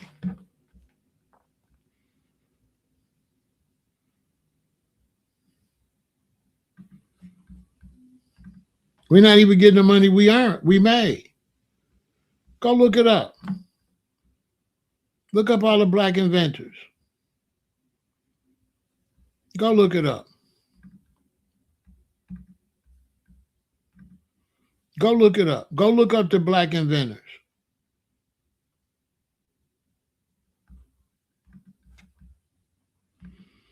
The list so long, I can't even post it. This part one, this part two, it won't even fit. That's how much invention's been stolen from us. Look, we invented the folding chair, the folding bed, the fire extinguisher, the fire escape ladder, eye protectors, elevator, electric light bulbs, egg beater, door stop, doorknob. We invented the doorknob, curtain rod, clothes dryer, blood plasma bag, biscuit cutter, the baby carriages, auto fishing device, auto cutoff switch, air conditioning, the almanac, the golf tee, the hairbrush, the hand stamp, the ice cream scooper. Look, the keychain, the lantern, the lemon squeezer, the lock. Look, the mailbox, peanut butter, pencil sharpener, the record player arm, shampoo, the stethoscope, the straightening comb, the street sweeper, the phone transmitter, the thermostat, the traffic light, the tricycle. Look for yourself. Look for yourself.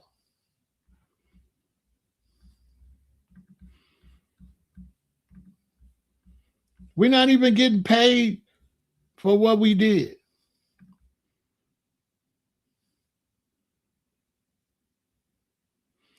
Look, You think they're going to teach our children this?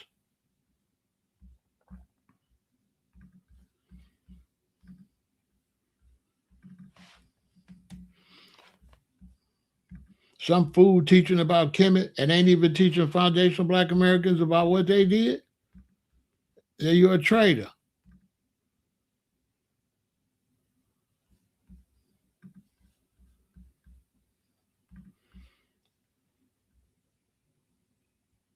America's getting rich off of everything we put together. Look.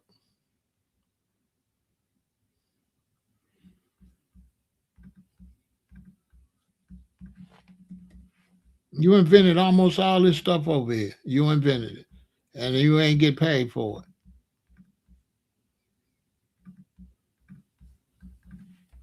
These are facts. Foundational Black Americans invented all that.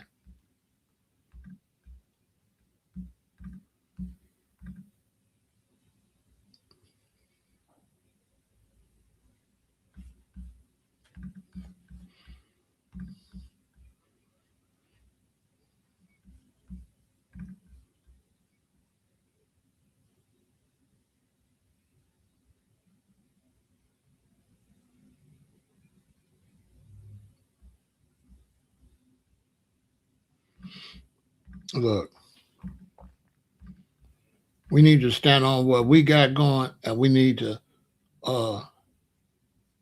really push what we got going. We invented the airplane. The brother mailed the airplane to the World Fair. It never got there. Look up, the Wright brothers got an airplane. But a black man made it. It was called an Airbus. Black man made it first. He shipped it to the World Fair. It never arrived. Time go by, a little bit of time, the Wright brothers got an airplane. Look it up.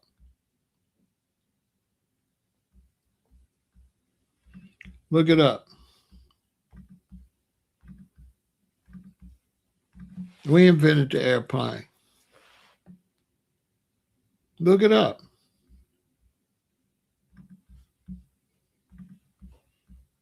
Why do you think the traffic light is red, gold, and green? Who designed Washington, D.C.? Why did Washington, D.C. design like Egypt? Look, the elevator, the ironing board, the rocket catapult, the dustpan, the blood plasma, pacemaker, horseshoe, traffic signal, lawnmower, peanut butter, pressing comb, fountain pen, gas man, hand stamp. That's just a few that was stolen from us. We're not even getting our money for our patents. If we was getting the money for our patents, we would be the richest nation in the world.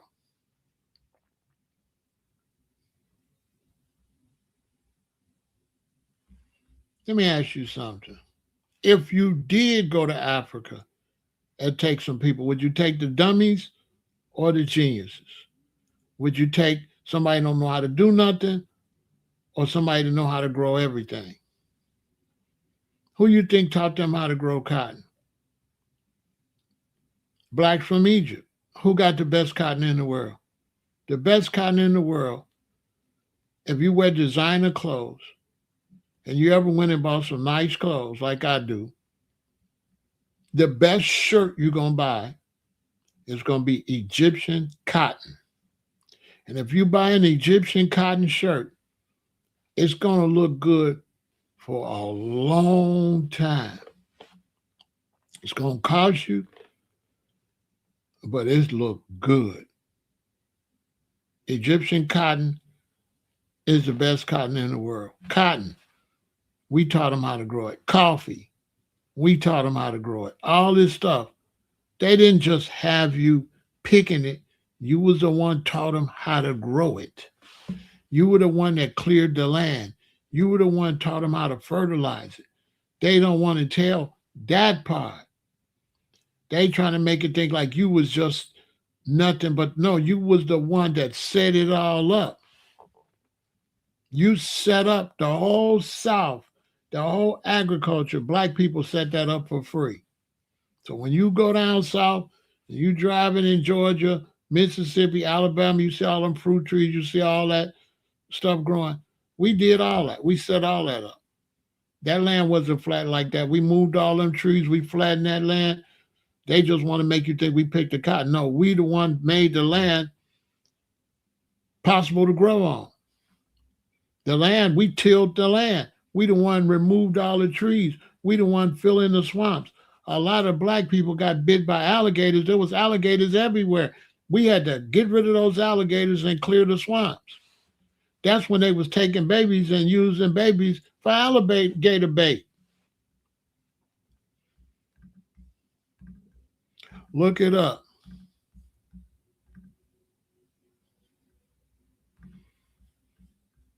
And so black immigrants, they not on our level. Not at all. And they not really, they're not friends. They're competitors. They're not here with the mentality of building with us. They're here to compete against us. So that's why they're a problem. They can't get mad at me because I'm telling the truth. That's the truth.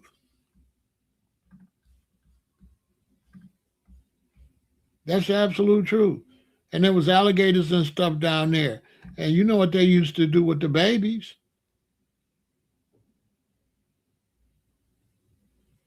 Yeah, they here to take. They not here. They don't got no love in their heart like that.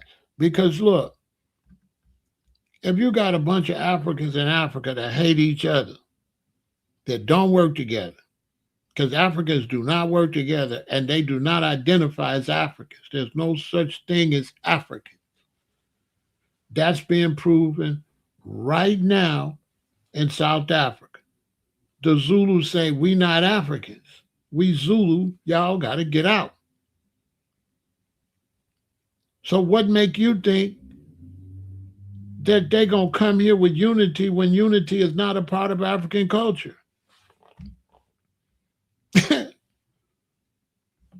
That's not a part of their culture, unity. As a matter of fact, all over Europe, where Africans have moved, the crime rate has went up with Africans attacking Africans. Look it up. I watched this black brother.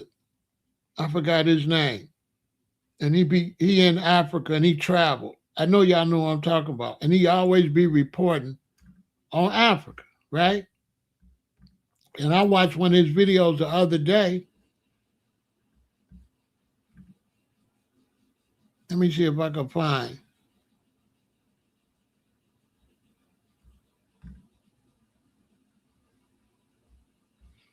And he was saying that when he go to these different countries, the beef is always between Africans.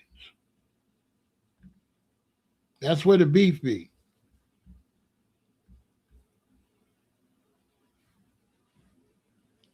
The beef is with Africans. And he said that all the violence that happened in Europe is African versus African. That's what the brother said. That's what he said. He says all the violence is Africans versus Africans in those European countries. He lived in a couple of European countries, and that's what was going on. That when they see that the violence, the Africans had high rates of violence in these European countries, but the violence was against other Africans.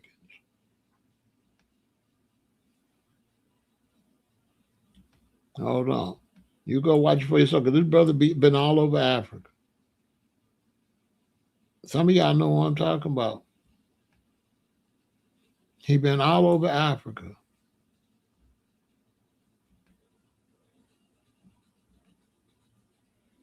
Let me find this video, because I know I just watched it. I watch and I learn. So I just don't come over here talking to y'all. Everything I'm telling y'all is facts. This brother right here, y'all know I ain't lying.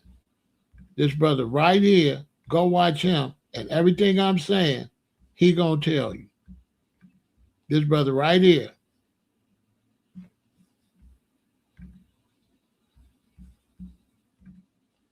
This brother right here, everything I'm telling you,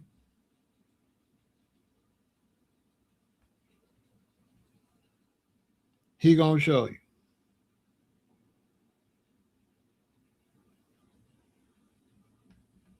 Go watch him. He lives all over Africa. And he tell you everything about Africa.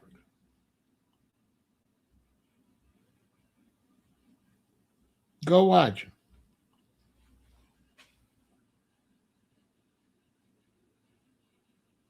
South Africans living in Ghana just got this bad news. He show you everything happened. He lived in various countries over there, and he lived in countries in Europe. And he'll tell you about what's going on in Europe too. And he said that all over Europe, where Africans move, crime is up. And the crime is African against Africa. Yeah, they destroying Europe, 100%. In Europe, he said the Africans is known for fighting, right? And they known for fighting other Africans. They do not get along. They are not Africans. I keep trying to tell y'all that. They're not Africans. They don't consider themselves Africans. So the dynamic between us and them, come on. There is no African. When I meet this brother, if he's Nigerian, he's Nigerian. He's not an African. I tell this story all the time. One day, it was late at night. I was going into Starbucks. And so it's a Starbucks that got a long walkway, right? It's down on North Avenue. So when I get out the car and I go to walk to the sidewalk to get to the door in the long walk, I see a brother, an East African brother going this way, and I see a West African brother going that way. So I'm looking to pick up on the dynamic. They didn't acknowledge each other at all. So I'm thinking these brothers came all the way from a one landmass on the continent, and they in Chicago. Now the reason it tripped me out, because every time I pass any black person I speak, hey brother, hey sister, right? So if I walk past a brother, I would say, hey, how you doing? If I walk past the East African, I would say, hey, how you doing? So it tripped me out to see East and West African not acknowledge each other. None. So now, if they both from the continent and don't acknowledge each other, how much do they respect me? Because they don't even respect each other from the same continent. So right then, that's all I needed to see. I was like, wow. You all the way from the same continent, you can't say hi or nothing? I don't feel like that's a big problem for them to say, how you doing?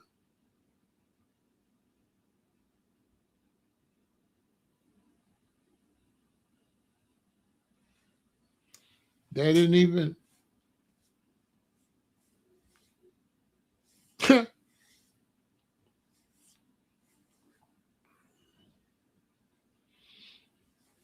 They didn't speak. They don't speak. They're a very mean group of people, Africans. They're very selfish and tribalistic divisive people. That's what they are. They're divisive. And when they come to this country, whoever runs the country, that's who they're going to suck up to. So when you go, you know, I deal with black women. And black women, a lot of them is nurses. And when you deal with a black woman and she come home from a hospital or nursing home, guess who the main people she complain about? Africans. These are facts. Africans. The Africans are horrible. And listen, when I got stabbed and I was in LA, do you know my worst nurse was an African lady? Do you know I had to call a higher up at the hospital and tell them, don't send that lady back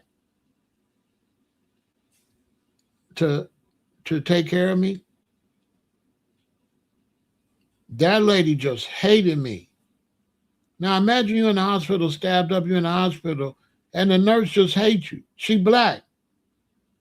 You don't know her, you never spoke to her, you never done nothing to her. And she don't like you. This lady don't like me. She have no reason not to like me. She just did not like me. I had to call the white, higher up white, to tell him I don't want the African lady touching me or administering no medicine to me.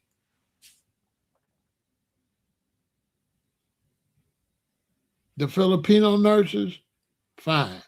Black American nurses, fine. The white nurses, fine. The African nurse was like Satan. You can't make this up. The lady was just straight evil, just evil.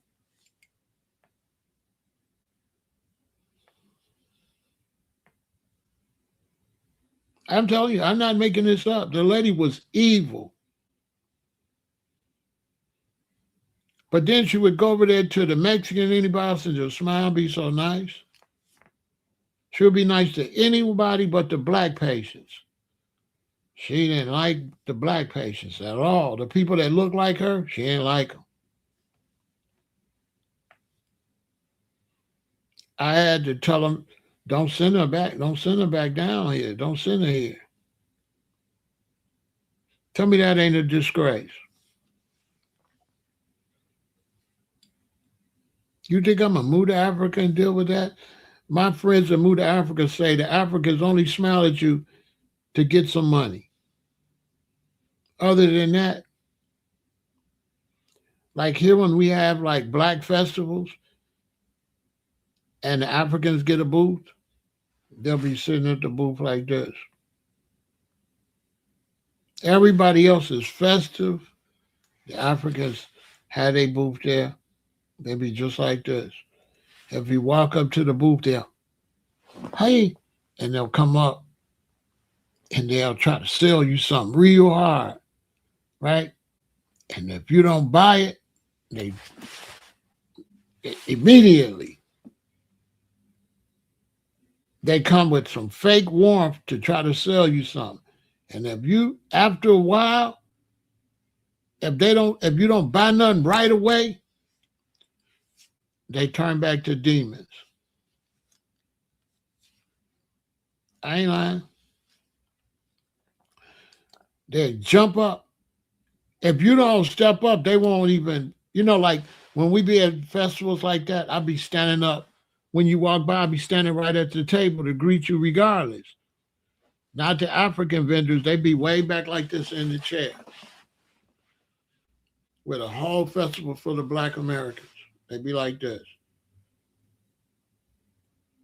Far from the table. And you got to walk up to the table. Then they jump up and they put on the fake. I swear to God.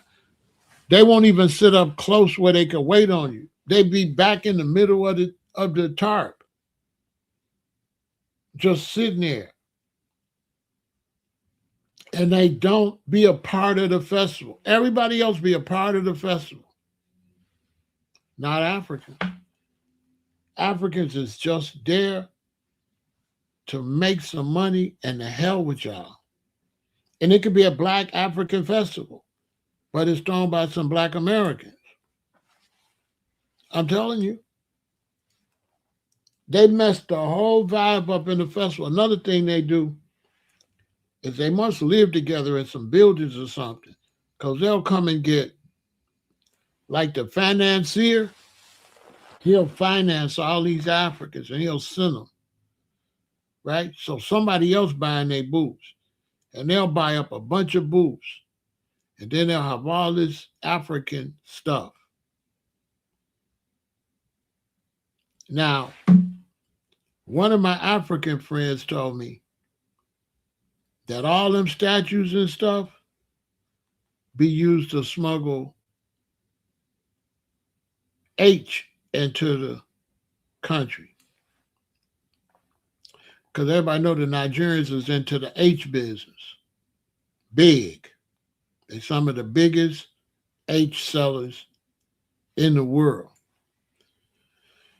And an African brother told me all that stuff is sent, and within a lot of it, there's stuff put in there. So it's used to smuggle. And then they let the poor Africans sell the statues, but the statues was used to smuggle. And that's what it looked like, because all the Africans that be there, they don't look like they can afford no booth. And it's almost like they all the same. So it's like some financier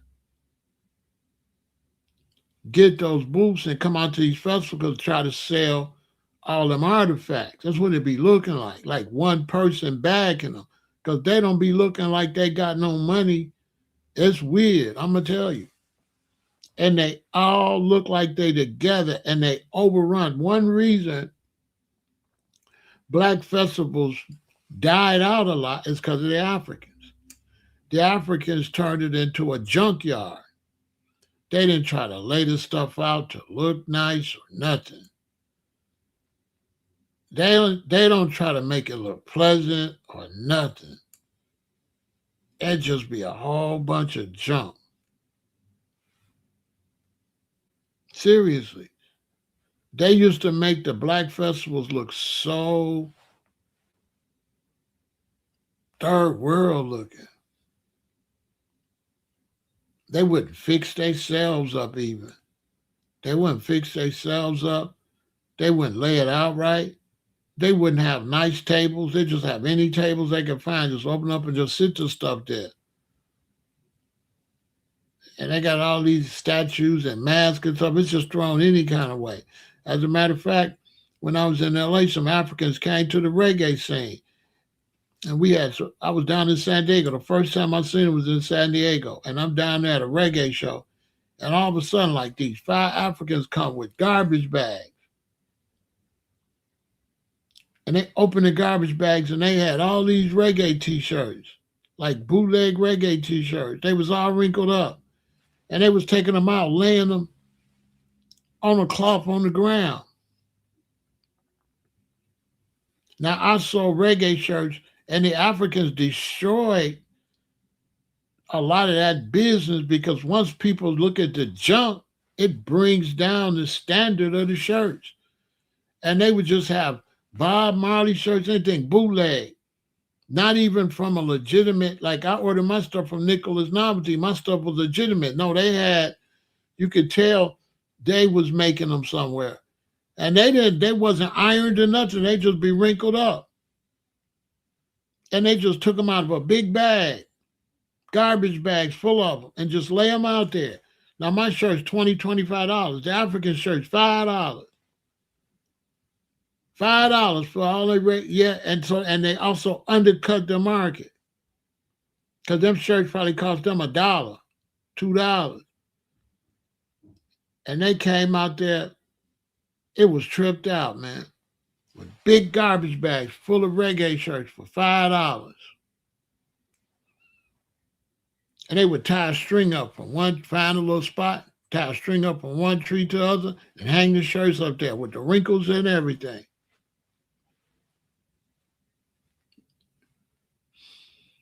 Turned like black, like vending, made it look like a junkyard. This was And then I see them in San Diego. Then I stayed. Then they was up in LA. They was just anywhere. The same ones. I said, here they come with this stuff. I was kind of beefing with them because I told them, why y'all keep coming with this junk, making the festivals look bad? I know my brother. No, you don't know nothing. You ain't my brother, but you don't know nothing. What is this, man? Why is you here with this junk like this at this festival making it look bad?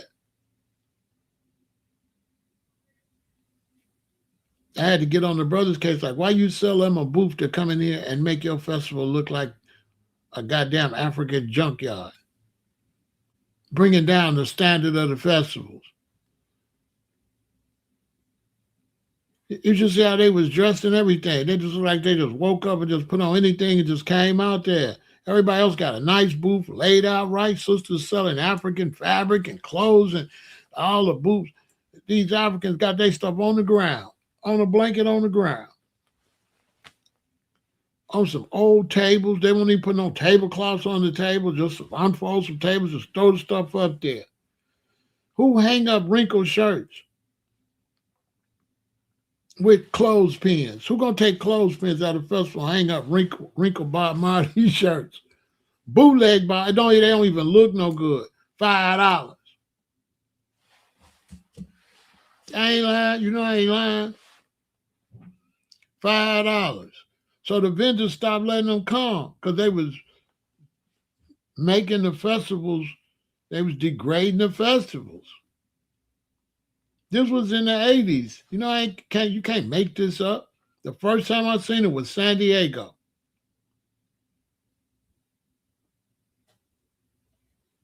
I was like, who the hell is these out? They come in a pack, like 6 of them. 4 of them, 6 of them. And they just invade your event. It was deep. And listen, and there ain't nothing cultural about them. So they don't represent no type of black culture or nothing. They don't represent Pan-African or nothing. So they don't even carry themselves like they represent what the event is about. They just dare to sell some, you know what I'm saying? You know, everybody else there, you can see they look like what they doing, not the Africans. Yeah, they didn't care. They just wanted the money and undercut everybody. Everybody's shirt $25, $35. They got a shirt for $5. So they just totally destroyed the reggae shirt. You know, they make it look, you know what I'm saying? People wouldn't buy it. Nobody bought nothing from them. They would just be there. Nobody bought that shit. Who gonna buy that? What black woman got some class gonna buy a wrinkled up Bob Marley shirt from you? They're gonna come buy a nice one from me. They're not gonna buy that. But just the fact you bringing down the look of the event, you cheapening the event. Take your ass back to Africa with that. Oh my soul. They got no culture about them or nothing. To them, culture is just to be sold. It's not nothing to be honored or nothing like that.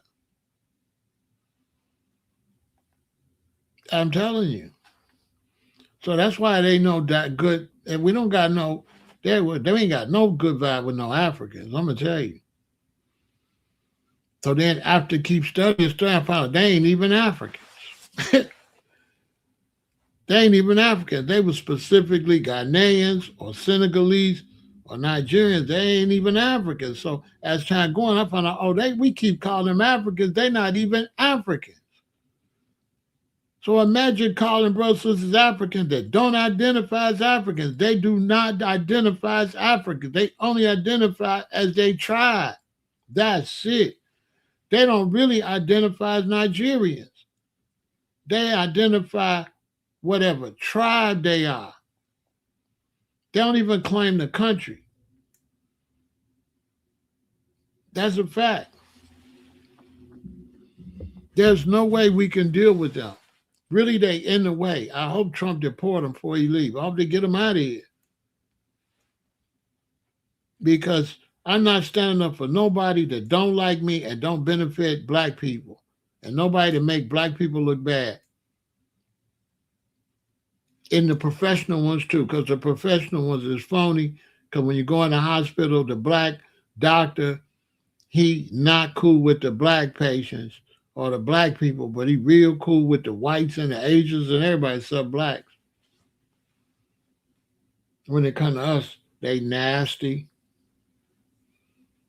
I ain't saying each and every last one of them, but I'm saying that's their reputation in America. That's their reputation in Chicago. I told you about the time I came out and the African cab driver was cussing out two black grandmothers. He looked like he was like in his late 20s, early 30s. He was cussing out two old black women. You know damn well them old ladies ain't done nothing to him. And he was talking to them like dogs. He was so busy cussing them out, he didn't even see me walk past him. I walked past him and came up behind him and touched him and he jumped. I had to tell him, hey, listen, man, you don't do that. I know my brother. I'm thinking,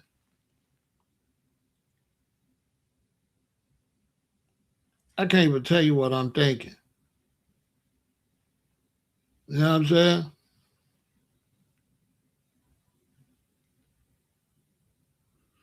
Yeah, they despise us. They don't like us. They don't. They don't like us. They just come trying to eat off our table because they ain't got nothing there. They ain't developed nothing. I'm telling you. The rosters now, they fake. The only rosters that respected black people was the old rosters, was the only true Pan-Africans. The ones that came here in the mid-70s. Once the ones that came in the 80s and 90s, they was all fake because they wasn't even real rosters. See, when the original rosters used to get abused, so they was really real with it. But once they got abused and paved the way and they got accepted, then that's when all the other Jamaicans became rosters. So they was fake. See what I'm saying? They was fake. So y'all don't really never got to meet the original ones that got abused. Y'all, the ones y'all meet, them ain't rosters. Them is reggae-ites. Them not rosters. They reggae-ites. They got into it because of reggae. They didn't get into it because of the culture. They all came 80s, 90s like that. A lot of them got deported because they was selling H and C and all type of, they was doing all type of stuff. They was bad boys. Yeah, we know that. What's your point?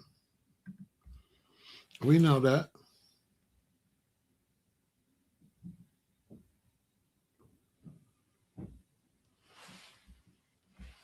You're 100% right. They not our brothers and sisters. You ain't our brother and sister if you don't act like it.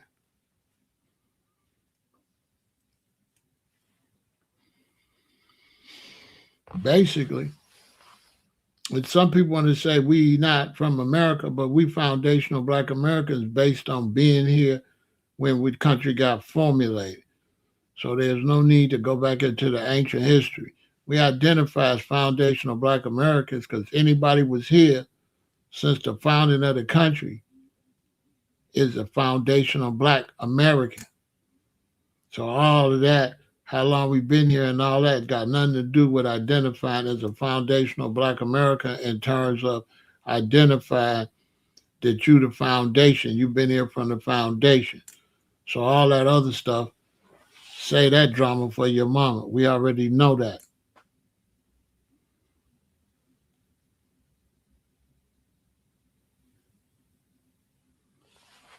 I already know how they get down. You know I know. The Haitians and all of them too. The Haitians won't even speak to you either. None of them. They don't even like each other. And this is what a lot of foundational black Americans got to realize. Black immigrants don't like each other at all. None of the islands get along. Jamaicans do not get along with Trinidadians, Virgin Islanders, none of that. They don't like each other. Africans don't like each other. They're not Africans. Nigerians, nobody likes Nigerians in Africa. Ghanaians. And then not only that, they're not Nigerians and Ghanaians because they tribes. So they not really even Nigerians.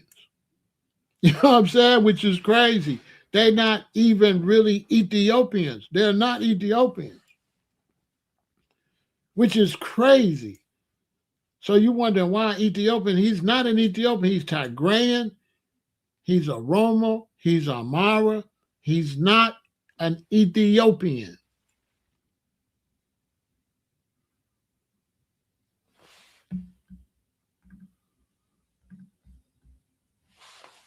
He's not.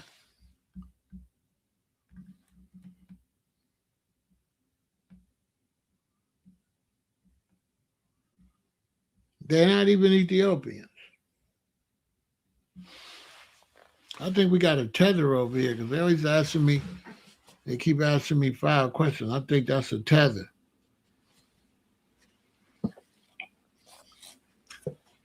I think I got a tether over here watching, trying to interrupt my conversation. A spy over here. I'm not going to acknowledge them. I'm going to block them if they come back with the foolishness. I think we got a tether over here.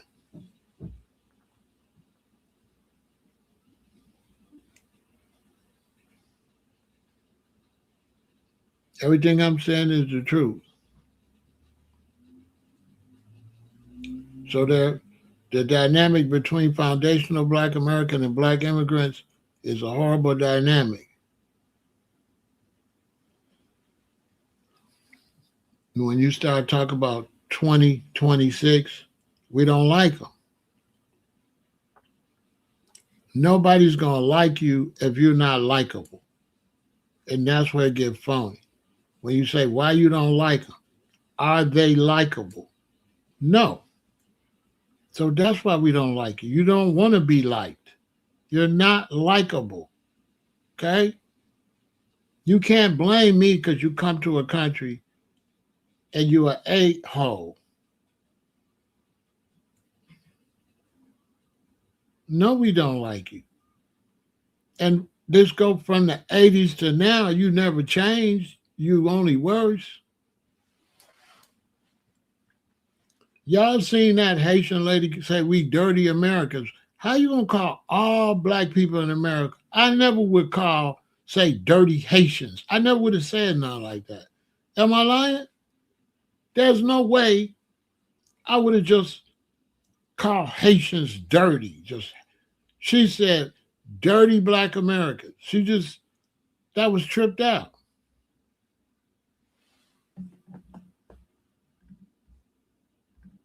She actually said that. She actually generalized our whole group.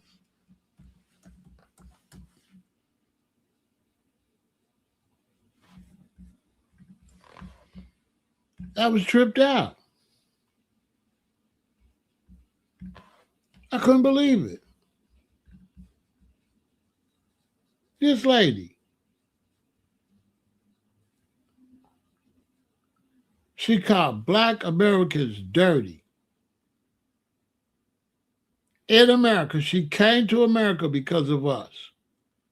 She's allowed to ride the buses. She's allowed to do everything because of MLK and the Black civil rights.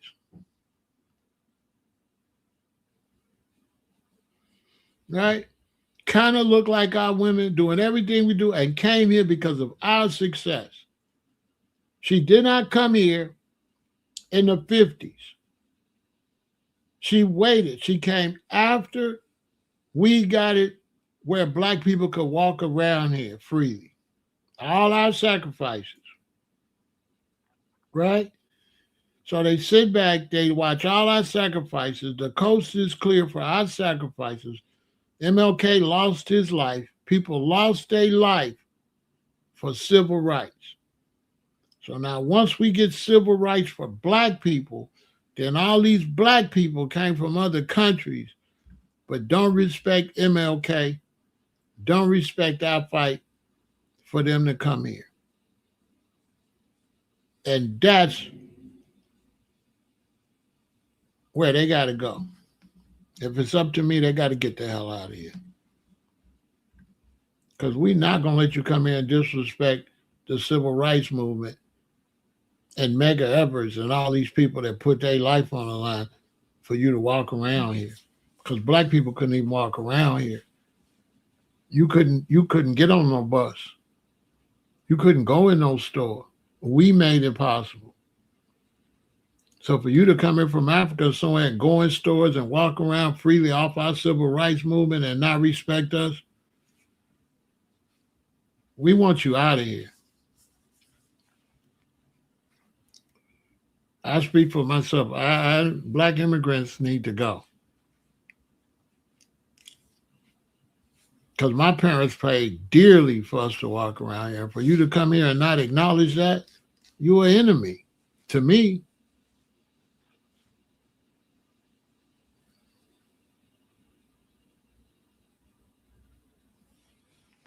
You're an enemy. All them African festivals and all that stuff, the Essence African, whatever, don't go to that shit. Don't go to none of that stuff. People come up here and don't respect our fight for civil rights and they black.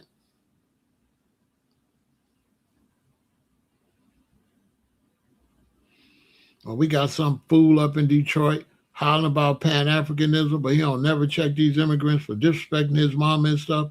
He a sellout. You ain't no damn general. What kind of leadership qualities you got? And you let people, a general ain't gonna let nobody come on their land and disrespect them on the land they own. How you gonna defend Africa? You ain't even defending blacks in the United States, blacks in Detroit. You know what I'm saying? Boy, you ain't no general. You're a buster. You ain't standing on nothing. And that's what a lot of these brothers, they so busy chasing Pan-Africanism, they don't even see Africans don't even like them. And they never go to Africa. And the ones that do go to Africa come back.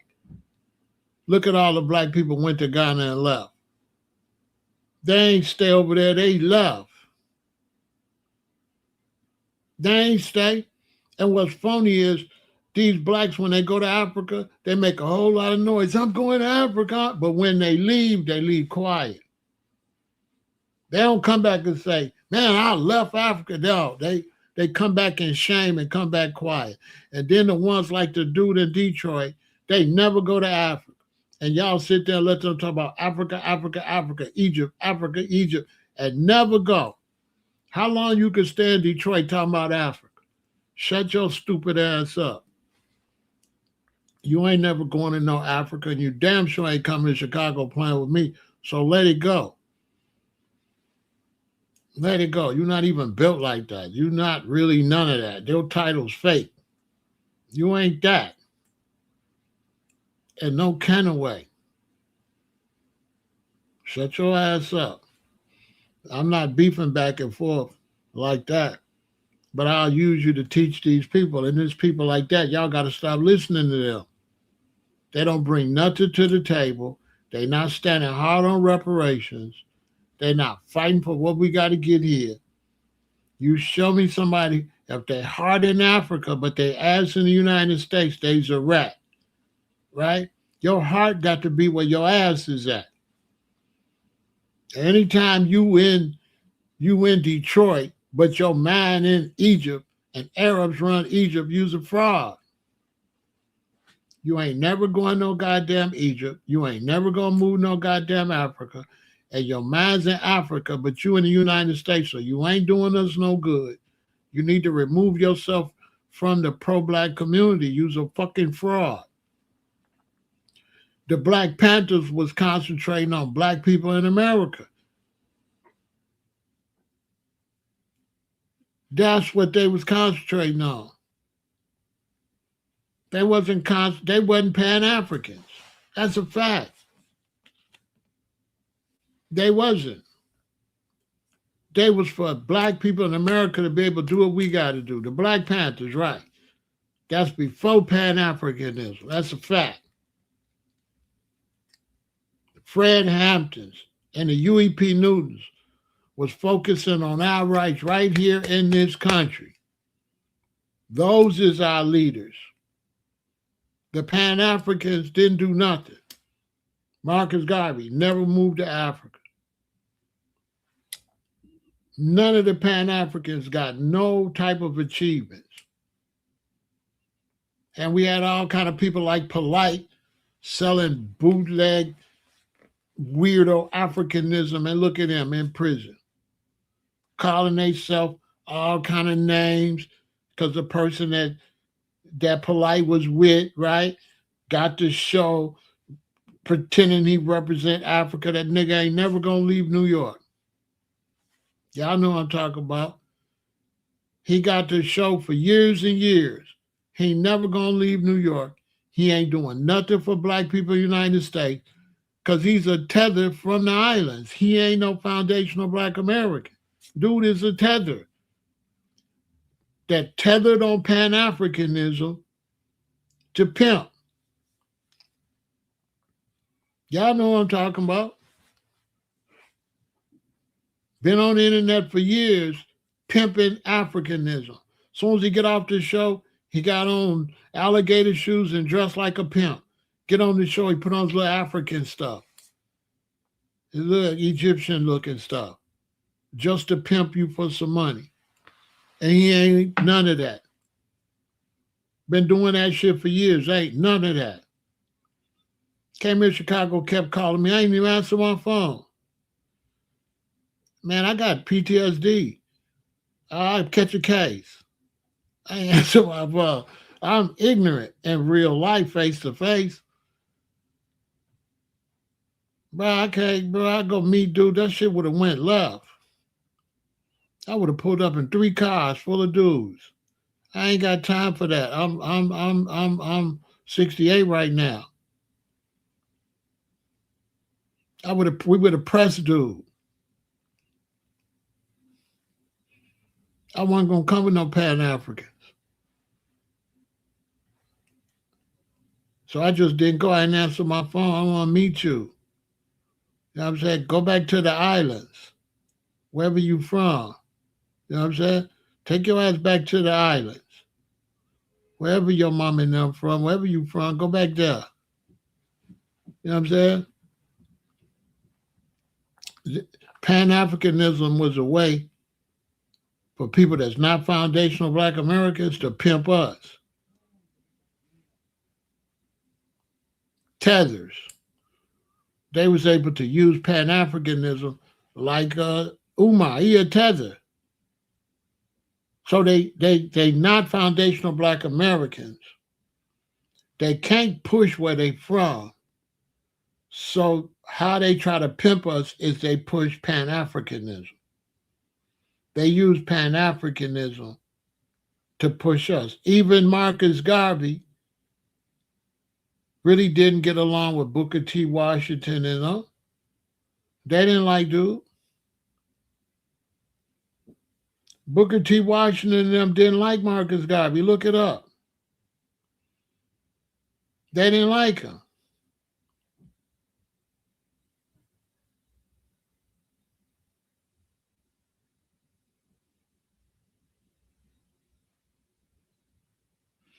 You understand? That's why the Nation of Islam didn't do nothing for us. Because it's not foundational black American. It wasn't going to never do nothing for us. The Nation of Islam wasn't going to do nothing for us because they not us. The leadership not us. He's a foreigner.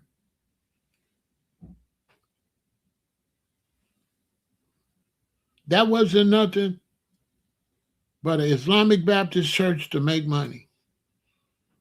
Not a dime from the Million Man March or nothing. Not a dime from that organization ever came back to the donors. And I'm in Chicago. Not a dime did anything in the city of Chicago. Not a dime. Not a dime. Collected millions and millions of dollars from millionaire march on. Not a dime did anything for black people. It only helped his family.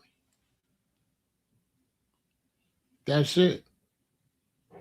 All that money went for homes and stuff to pass down to his son, and that's it. They gonna inherit all them buildings and stuff they bought. None of that benefit us at all. It was all a scam.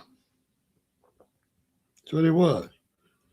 It was a new preaching, right? Islamic preacher. That's why I was always talking about the Bible and all that. You know what I'm saying? What number of the preacher?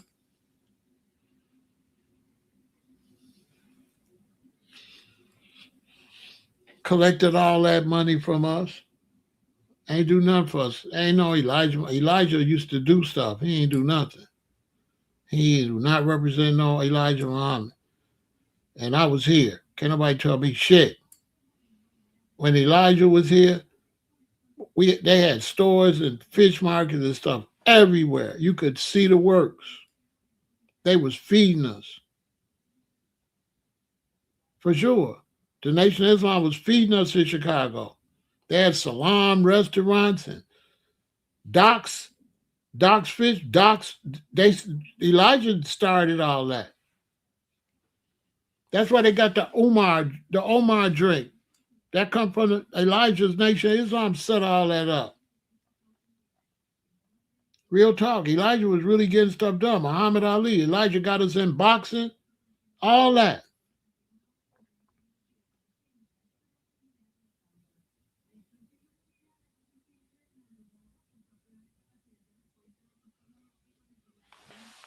Elijah Muhammad ain't no, Farrakhan ain't no FBA. Boy.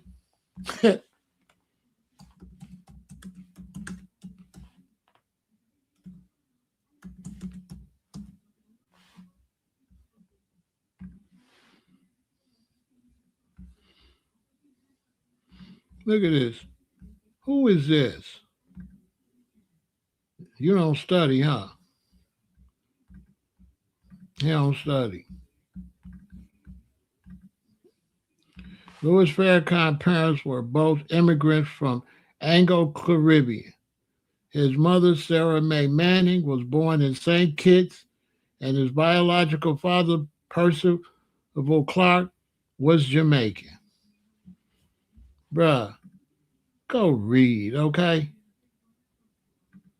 Go read. You should be. Why did you go read, bruh? You don't read?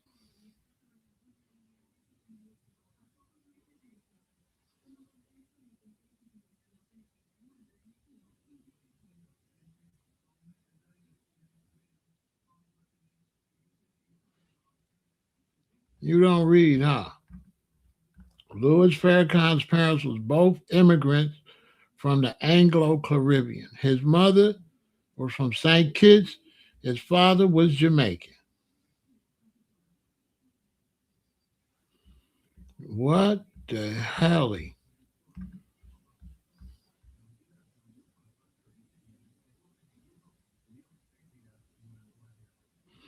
Bro, go study, okay?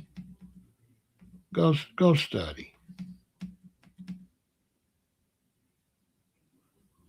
Let me get you out of here. Go study.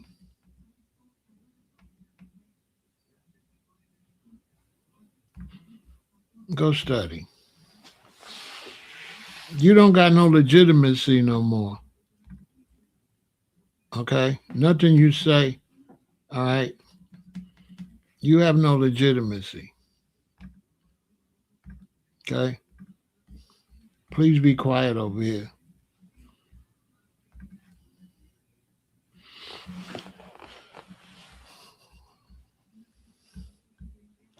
You got no legitimacy. I don't want you to talk to my audience no more. You have proven yourself to just say anything. You didn't even have the sense enough to look that up before you know what I'm saying? You're not legitimate.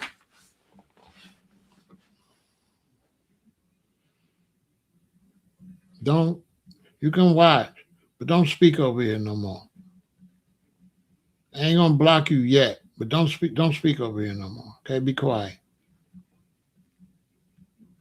Because you've been proven to just say anything. You don't even verify, you just blurting out. You don't even verify your conversation. All right, okay.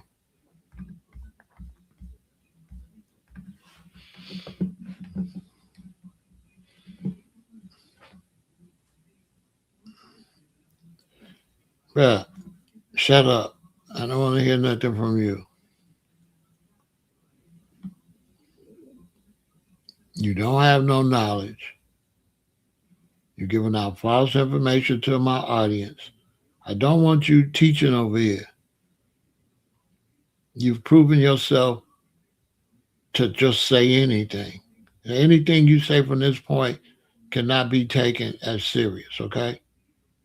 You've proven that what you say is not honorable and you're not trustworthy and your information cannot be verified. You might say anything, okay? You can watch, but don't talk over here no more. Just be quiet. Take it like a man that you've been shown to not know what the hell you're talking about. You keep talking, you're trolling, I gotta block you. Gotta get you out of here. You're not bringing nothing credible to the table. Good thing I knew you didn't know what you was talking about, or you would have misled these young people over here with false information. You'll say anything. You're not a scholar at all. You're not reputable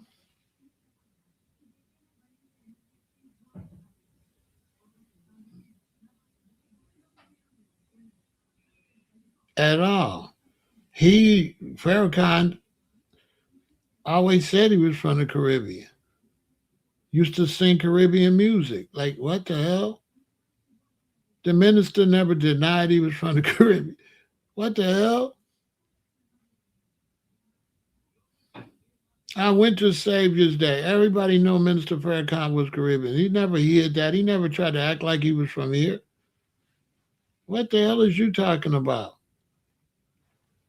I ain't gonna disrespect Farrakhan because he never said that. We all knew he was from the Caribbean. We all knew he played calypso music and he played the violin. We all knew that he played classical music on the violin and he played calypso music. Everybody knew that. What the hell is you talking about? So you don't know nothing about Farrakhan. Why are you speaking on that man, disrespecting Minister Farrakhan and saying something that he didn't even say? So clearly you don't know nothing about him.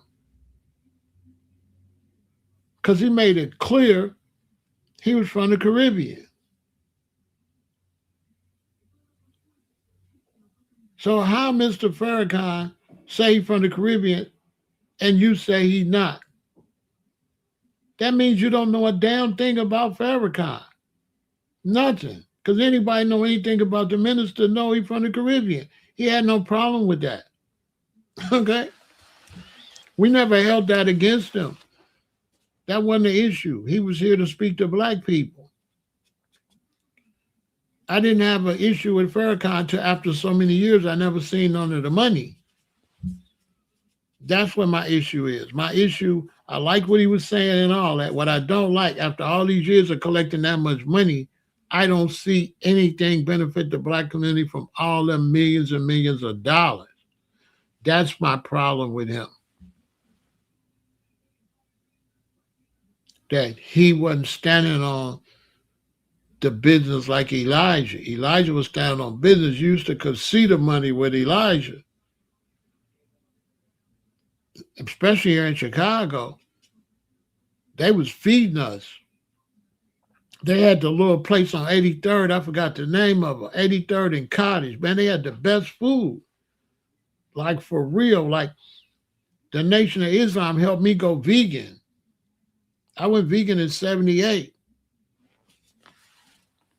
And the Nation of Islam helped me go vegan because I switched to fish, and I would get my fish from them because they was like, you need to eat whiting and you need to eat ocean perch, not lake perch. I learned that from the Nation of Islam because they was like, the lakes is polluted.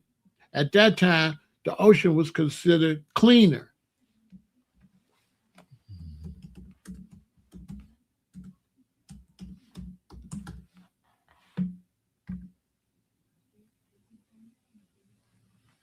Because I was a junior when Elijah Muhammad was no longer leadership on the wheel. Because I'm going to say what they say. So when Elijah was on the wheel, that was 1975, I was a junior.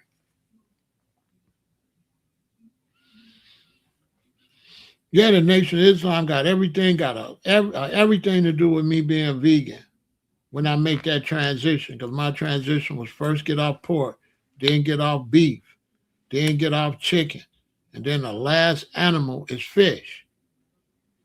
And so the last animal that I had to get off of was fish. And the Nation of Islam had the best fish because they was promoting whiting and ocean perch. I got that from the brothers at the Nation of Islam.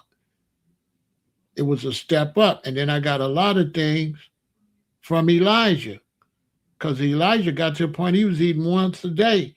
And Elijah promoted vegetarianism. Elijah preferred for us to get off fish. He wanted us to go and be on beans and stuff. Elijah promoted navy beans, if I'm not mistaken, and vegetarianism.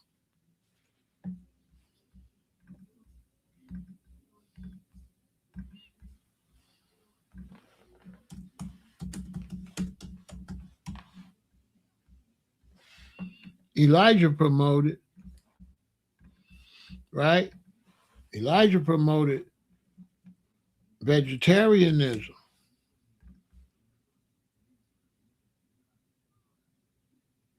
On my soul. I love Elijah Muhammad.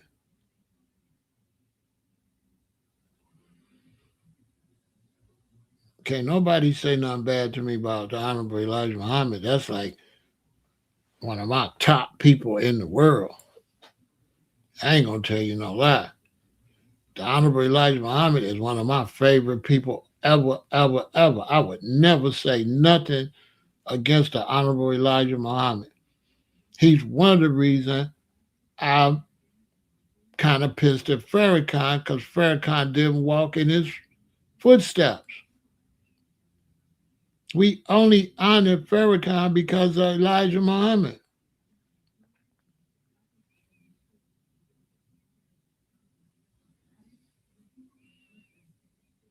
But Elijah Muhammad helped me so much.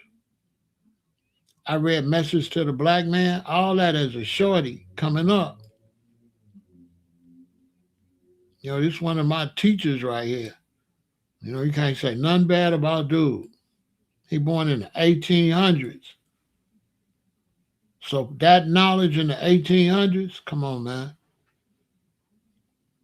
This the man right here. On my soul.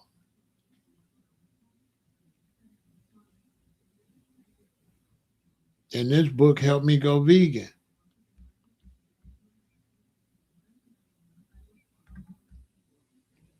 Yeah, this the man. I love the Honorable Elijah Muhammad. that's one of my top heroes. He up at the top.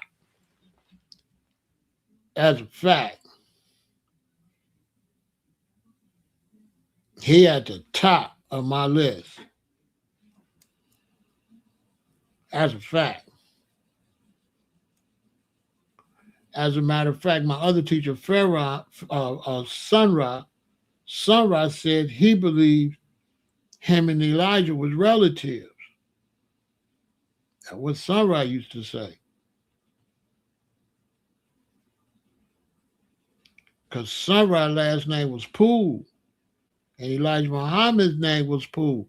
But Sunrise was raised by some people that wasn't his family, like Superman. You know how they found Superman out there and raised him? That's Sunrise story. Sunrise was raised by somebody that wasn't his family. And Sunrise always said that he believed Elijah Muhammad and him as relatives. Because you know Elijah Muhammad was into the wheel and into space too. So Sunrise always used to tell me he believed that Elijah Muhammad is one of his relatives, one of his close relatives. They both from down there in the South, and they last name Poole. But Sunrise don't know who his family is.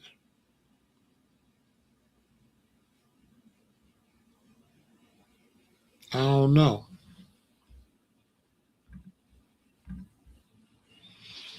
I don't really know.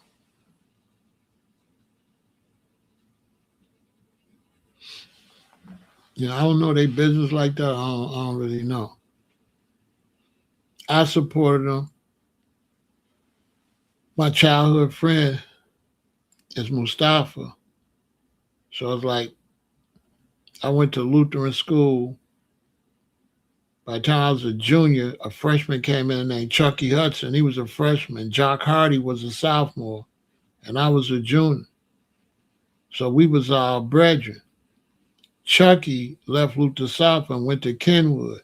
And when he went to Kenwood, he met Wallace, who's now Mustafa. So Chucky was a house we used to hang out with Chucky. So hanging at Chucky house, Mustafa was there. That's why I don't like disrespecting Farrakhan. And I try to be as respectful as possible because I look at Mustafa as really a dear old friend, like a high school friend. So I met Mustafa. That's when he was Wallace. And they had just moved here, and his daddy was trying to put the Nation of Islam back together because Elijah had just got on the wheel. Because it's 1975, and I'm a junior. So I think I meet Wallace maybe when 76, 75, 76, when I'm going from a junior to a senior. And so I was already listening to like Gil Scott Aaron and all that, and I was already typing up these papers, and I was already pushing like this black concepts. So I had all these papers. So he kept telling me his daddy was this man called Farrakhan. So one day when I was at home, I looked at some of my papers I was giving out, and one of them was written by Louis Farrakhan. So I said, oh, this Wallace's daddy. So when I went back to Chucky house, I took the papers that I was giving out, because I used to give out black radical papers, right? When I was a baby, like as a senior, because I was listening to Gil Scott Heron and the Last Poets, and I was turning to what I am now. So when I went and Wallace was there, I said, I got your daddy's papers. So because I had his daddy's papers and we was kids, and there was really no black militants like that, so that made me and Wallace kind of connected because we the only kids on that. He owned it because that's his daddy. He was playing football at South Shore, Kenwood, one of those schools. So that's how I end up kind of locked in with him. So a lot of times when I be criticizing Farrakhan Nation Islam, I don't really like to do that because I really love Mustafa. You know what I'm saying? So sometimes when I be telling y'all how I think, I be feeling a little guilty because I really love Mustafa. I don't like really saying stuff about his dad. That's my childhood friend. As black militants, like he was the first, we was the first two.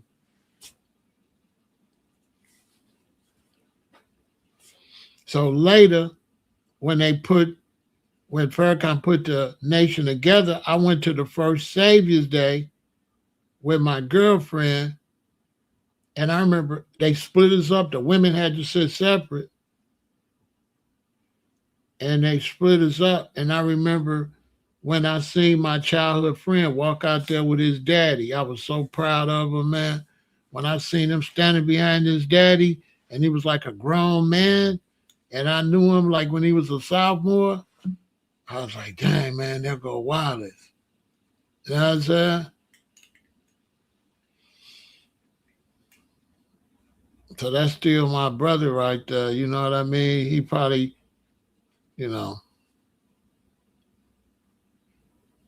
I'm sure he don't like some of the stuff I was saying, but he won't be surprised because last time I seen him, I was sitting there at my apartment. He walked out.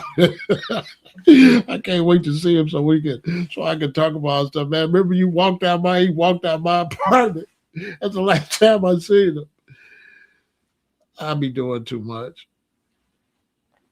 Yeah, Wallace walked out my apartment. uh, that's when I had my oldest daughter's mother. Rest in peace, she passed away in a fire. He came to my apartment. I had all these pictures in my closet of everybody, right? And he was like, what is all this? You got to pick one. And I was like, no, I ain't got to pick nothing. What are you talking about? Because I was a spaceman. I was honoring everybody. But, I understand he was doing his nature Islam. He wanted me to pick that. So he ain't like me having Elijah Muhammad there with Sunrise, with Malcolm, with all these people in my thing, Fred Hampton, all them on the wall. So he was like, you got to pick one. But he a shorty, though. So I said, he 2 years younger than me. I'm Big Pharaoh. So yeah, your daddy Farrakhan, but I'm Big Pharaoh. You a shorty. Still. You know what I'm saying? I don't got to pick nothing. What you talking about? You know what I'm saying? So he laughed. But I was right, but I ain't got to pick nothing. You know what I'm saying? Respect your elders, bro. I'm 2 years older than you. I don't got to pick nothing. I'm definitely not cutting my dreads to join y'all stuff. That's out the picture. But I still love you. You my brother, though. I'm going to get on with him if he had problems. I'm definitely going to go to war with him. If Jock or somebody contact me, which I got to see, if I got to make sure Jock got my number. I'm definitely going to get down with him. I'm going to ride with Wild. I'm going to ride with Mustafa till the wheels come off. That's still my brother. But I wasn't going to follow. I can't follow that. I'm Big Pharaoh. So I keep telling you I'm Big Pharaoh. But I went to the first Savior's Day. I think that was like 1978 or something, right? On my birthday.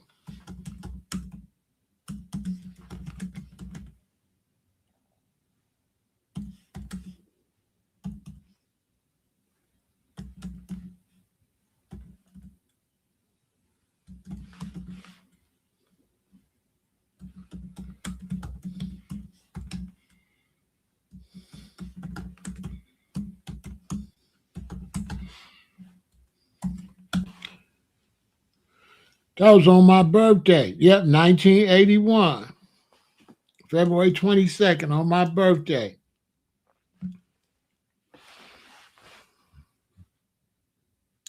I turned 23. I turned 23. That was on my birthday at the Auditorium Theater downtown. I took my queen down there. Yeah. And I seen Wallace. Man, I was so proud. Is that Wallace's mother? Is that the one that passed away? Is she Wallace's mother? The one that passed away, is that Wallace's mother? Anybody know?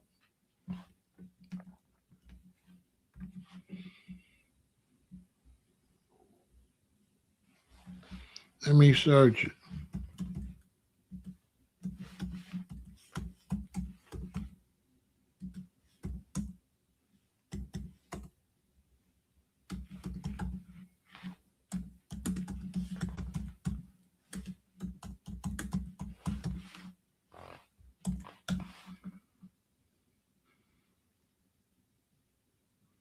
Oh, is that her?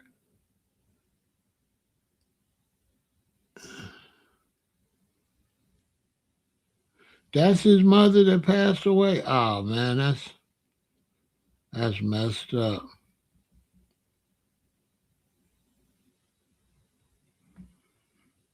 That's her.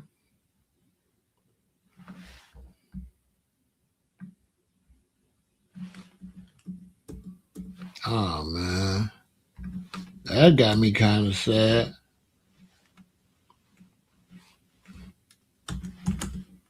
Damn.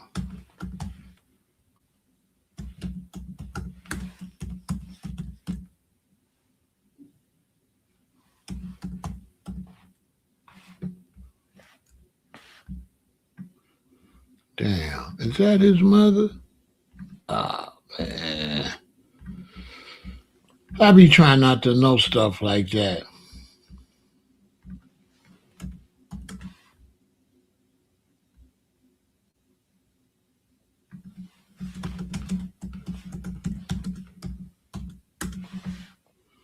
Oh man.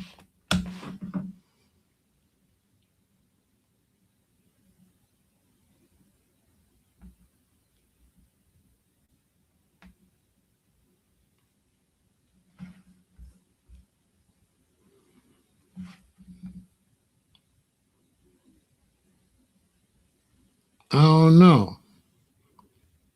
I don't know if that's his mother or not. Fatima, Joshua, Maria, and Louis. No, that ain't his mother, I don't think.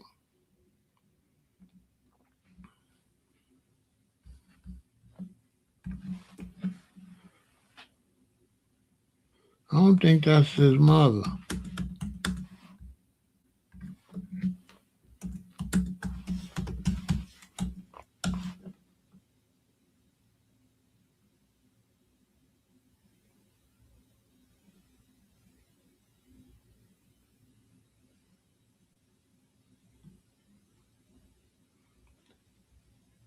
Yeah, that's his mother.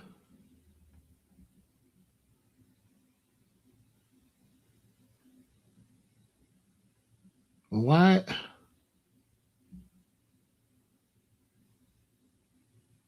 Why it didn't say that when I looked it up?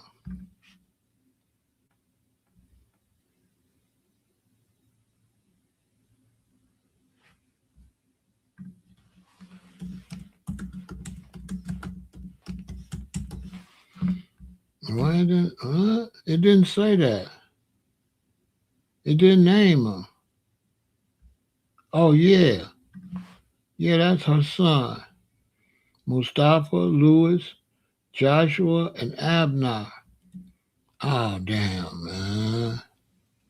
She had that many kids? One, two, three, four, five, six, seven, eight. Now she had 9 kids? Wow.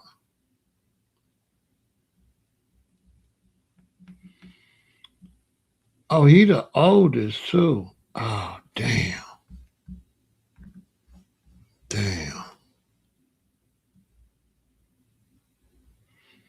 Damn.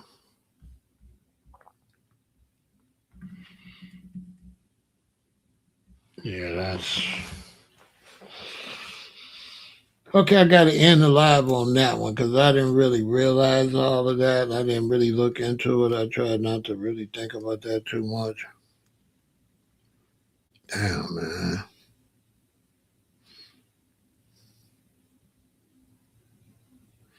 When I was around him, that was her first born baby. When I went to their house, I went to their house before I knew who he was. The service is Friday at the mosque. Wow, man, that's messed up, man.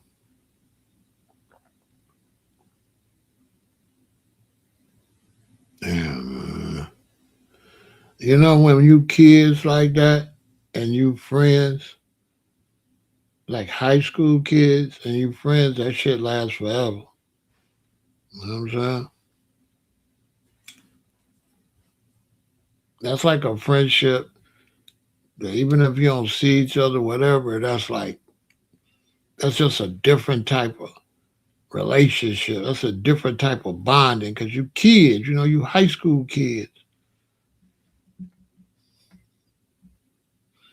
Damn, damn, he going through it. I think he had already lost his wife. I think Mustafa had just lost his wife too. Damn, man.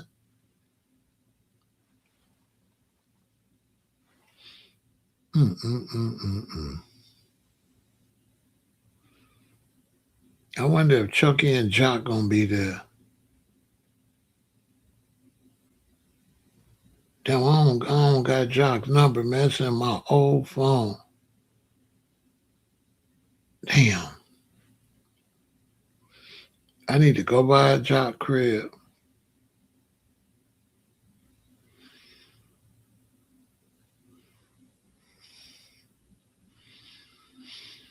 I remember her on the stage in '81.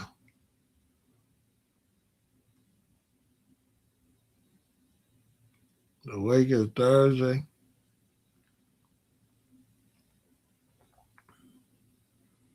Yeah, I don't go around dead bodies, so I can't go.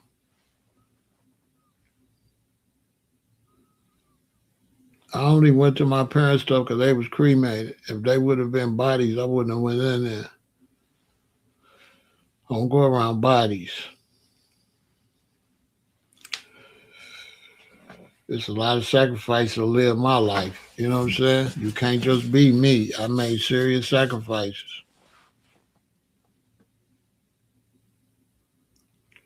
Growing these dreadlocks and going plant based in the '70s.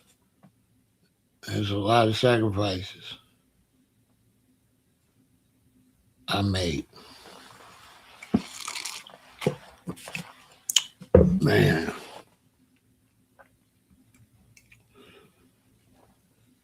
as the white kids used to say in high school, that's a downer. That brought my whole vibe down, man. Dang, man, I kind of thought it, but I just didn't really focus on it. He was the oldest. He had a brother, though. He had a brother older than him, though. Nut was older than him. He must have had Nut by somebody else. Because Wallace had an older brother. Because I used to see him up at Northern. Wallace had an older brother. We called him Nut.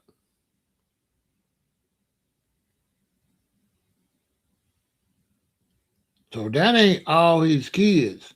Because Wallace was not the oldest. His Nut was older than Wallace. Nut was like my age. Because my sister went to Northern, and I used to see him up at Northern every now and then hanging out.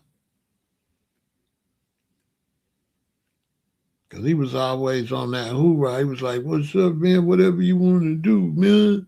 You know what I'm saying?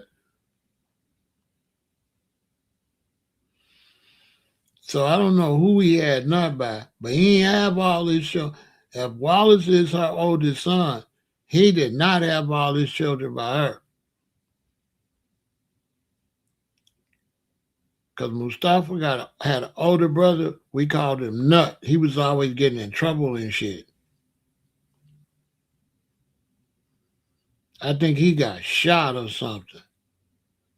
I think he got shot at somebody's house.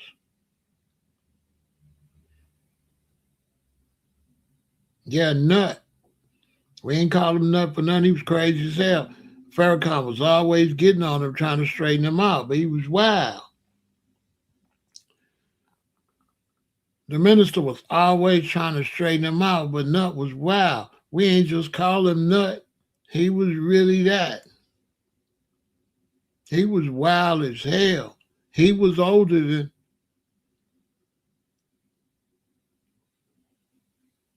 Wallace got a brother named Nut that's older than him. That's a fact. I know him.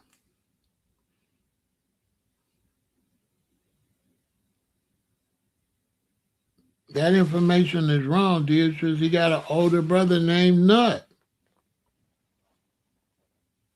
He had an older brother. Wallace had an older brother that we call Nut. That's a fact.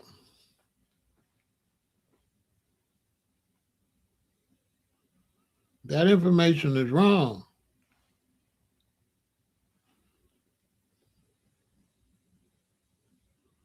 And his brother was older than him, too.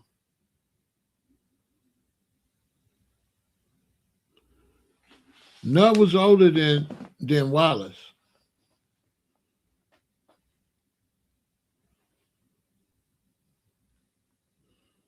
My sister older than Wallace. Wallace was younger than my sister. My sister a year behind me. Wallace was Chucky Hudson age. When I was a junior, Chucky was a my sister was a sophomore and Chucky was a freshman, and Chucky went to school with Wallace at South Shore. And Wallace got a brother named Nut.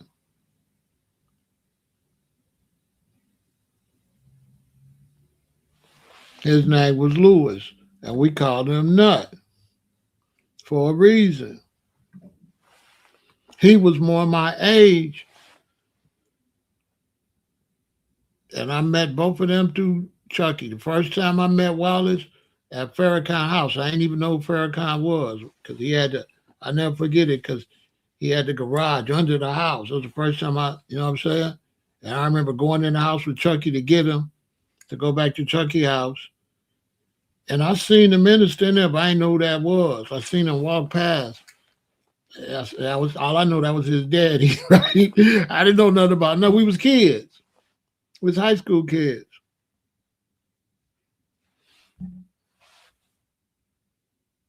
His name was Lewis. Y'all, we called him Nut. He was wild.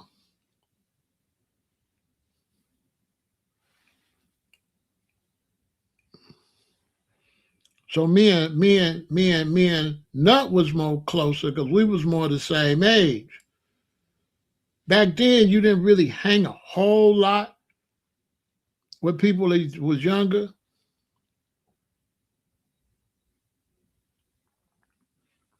He the oldest, Lewis. Yeah, yeah, that's Nut. I think they finally straightened him out or something like that. I think he got shot on somebody's porch or something like that. But that's Nut. Y'all know I'm be telling those stories. I'll give you the real history. That son is by his wife too. Okay. I just looked that up. He must have been younger than Wallace. How the hell he was young? Wait a minute.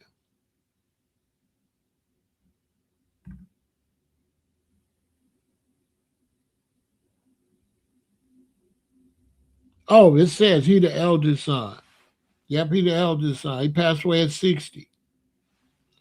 Well, why they got Mustafa first? Why they didn't put him in order? Boy, I tell you. Why they didn't put him in order? See, that's what threw me off. This is what threw me off, y'all. They didn't put him in order. I tell you, man, the internet is weird. Why they put Mustafa first? Tell me this ain't crazy. Why they didn't put them in order according to their age?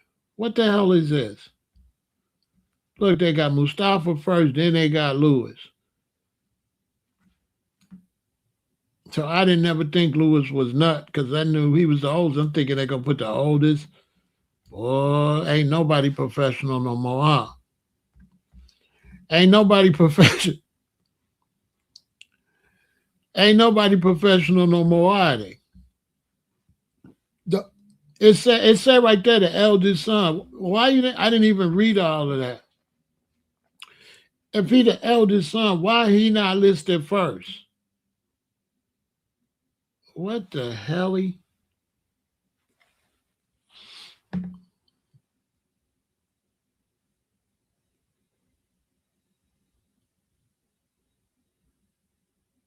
So I got really introduced to Mustafa But then when I got older and I was out in the streets, I was always running into nut. I was running into nut all the time because nut would be everywhere. I would bump into him outside. I bumped into him at Northern because I used to go up to Northern to meet more people because my sister went to Northern. She was a year younger than me. So I would go to Northern. Her freshman year and her sophomore year, I go up there 2 or 3 times a year because I would always go and scope the scenery because I've been taking care of my sister since we was babies. So I would go up to Northern to scope, you know what I'm saying? When my sister moved around, I'm watching the crowd to see if she got any haters. So I was up there I would go up there with a couple of the soldiers to just do a little intimidation, like don't make us have to come back up here kind of stuff.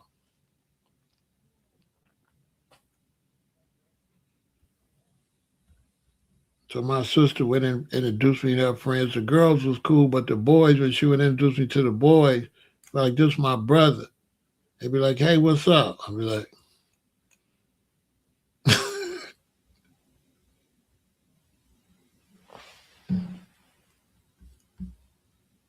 you know what I'm saying?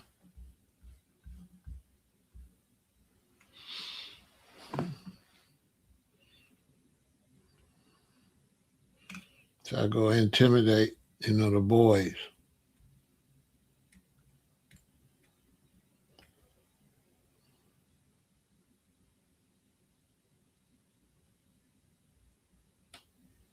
So that's that.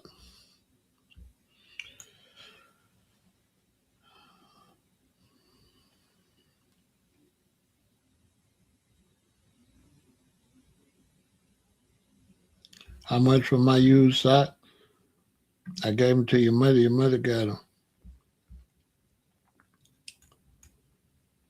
She liked to eat it. She liked to soak them in her cereal.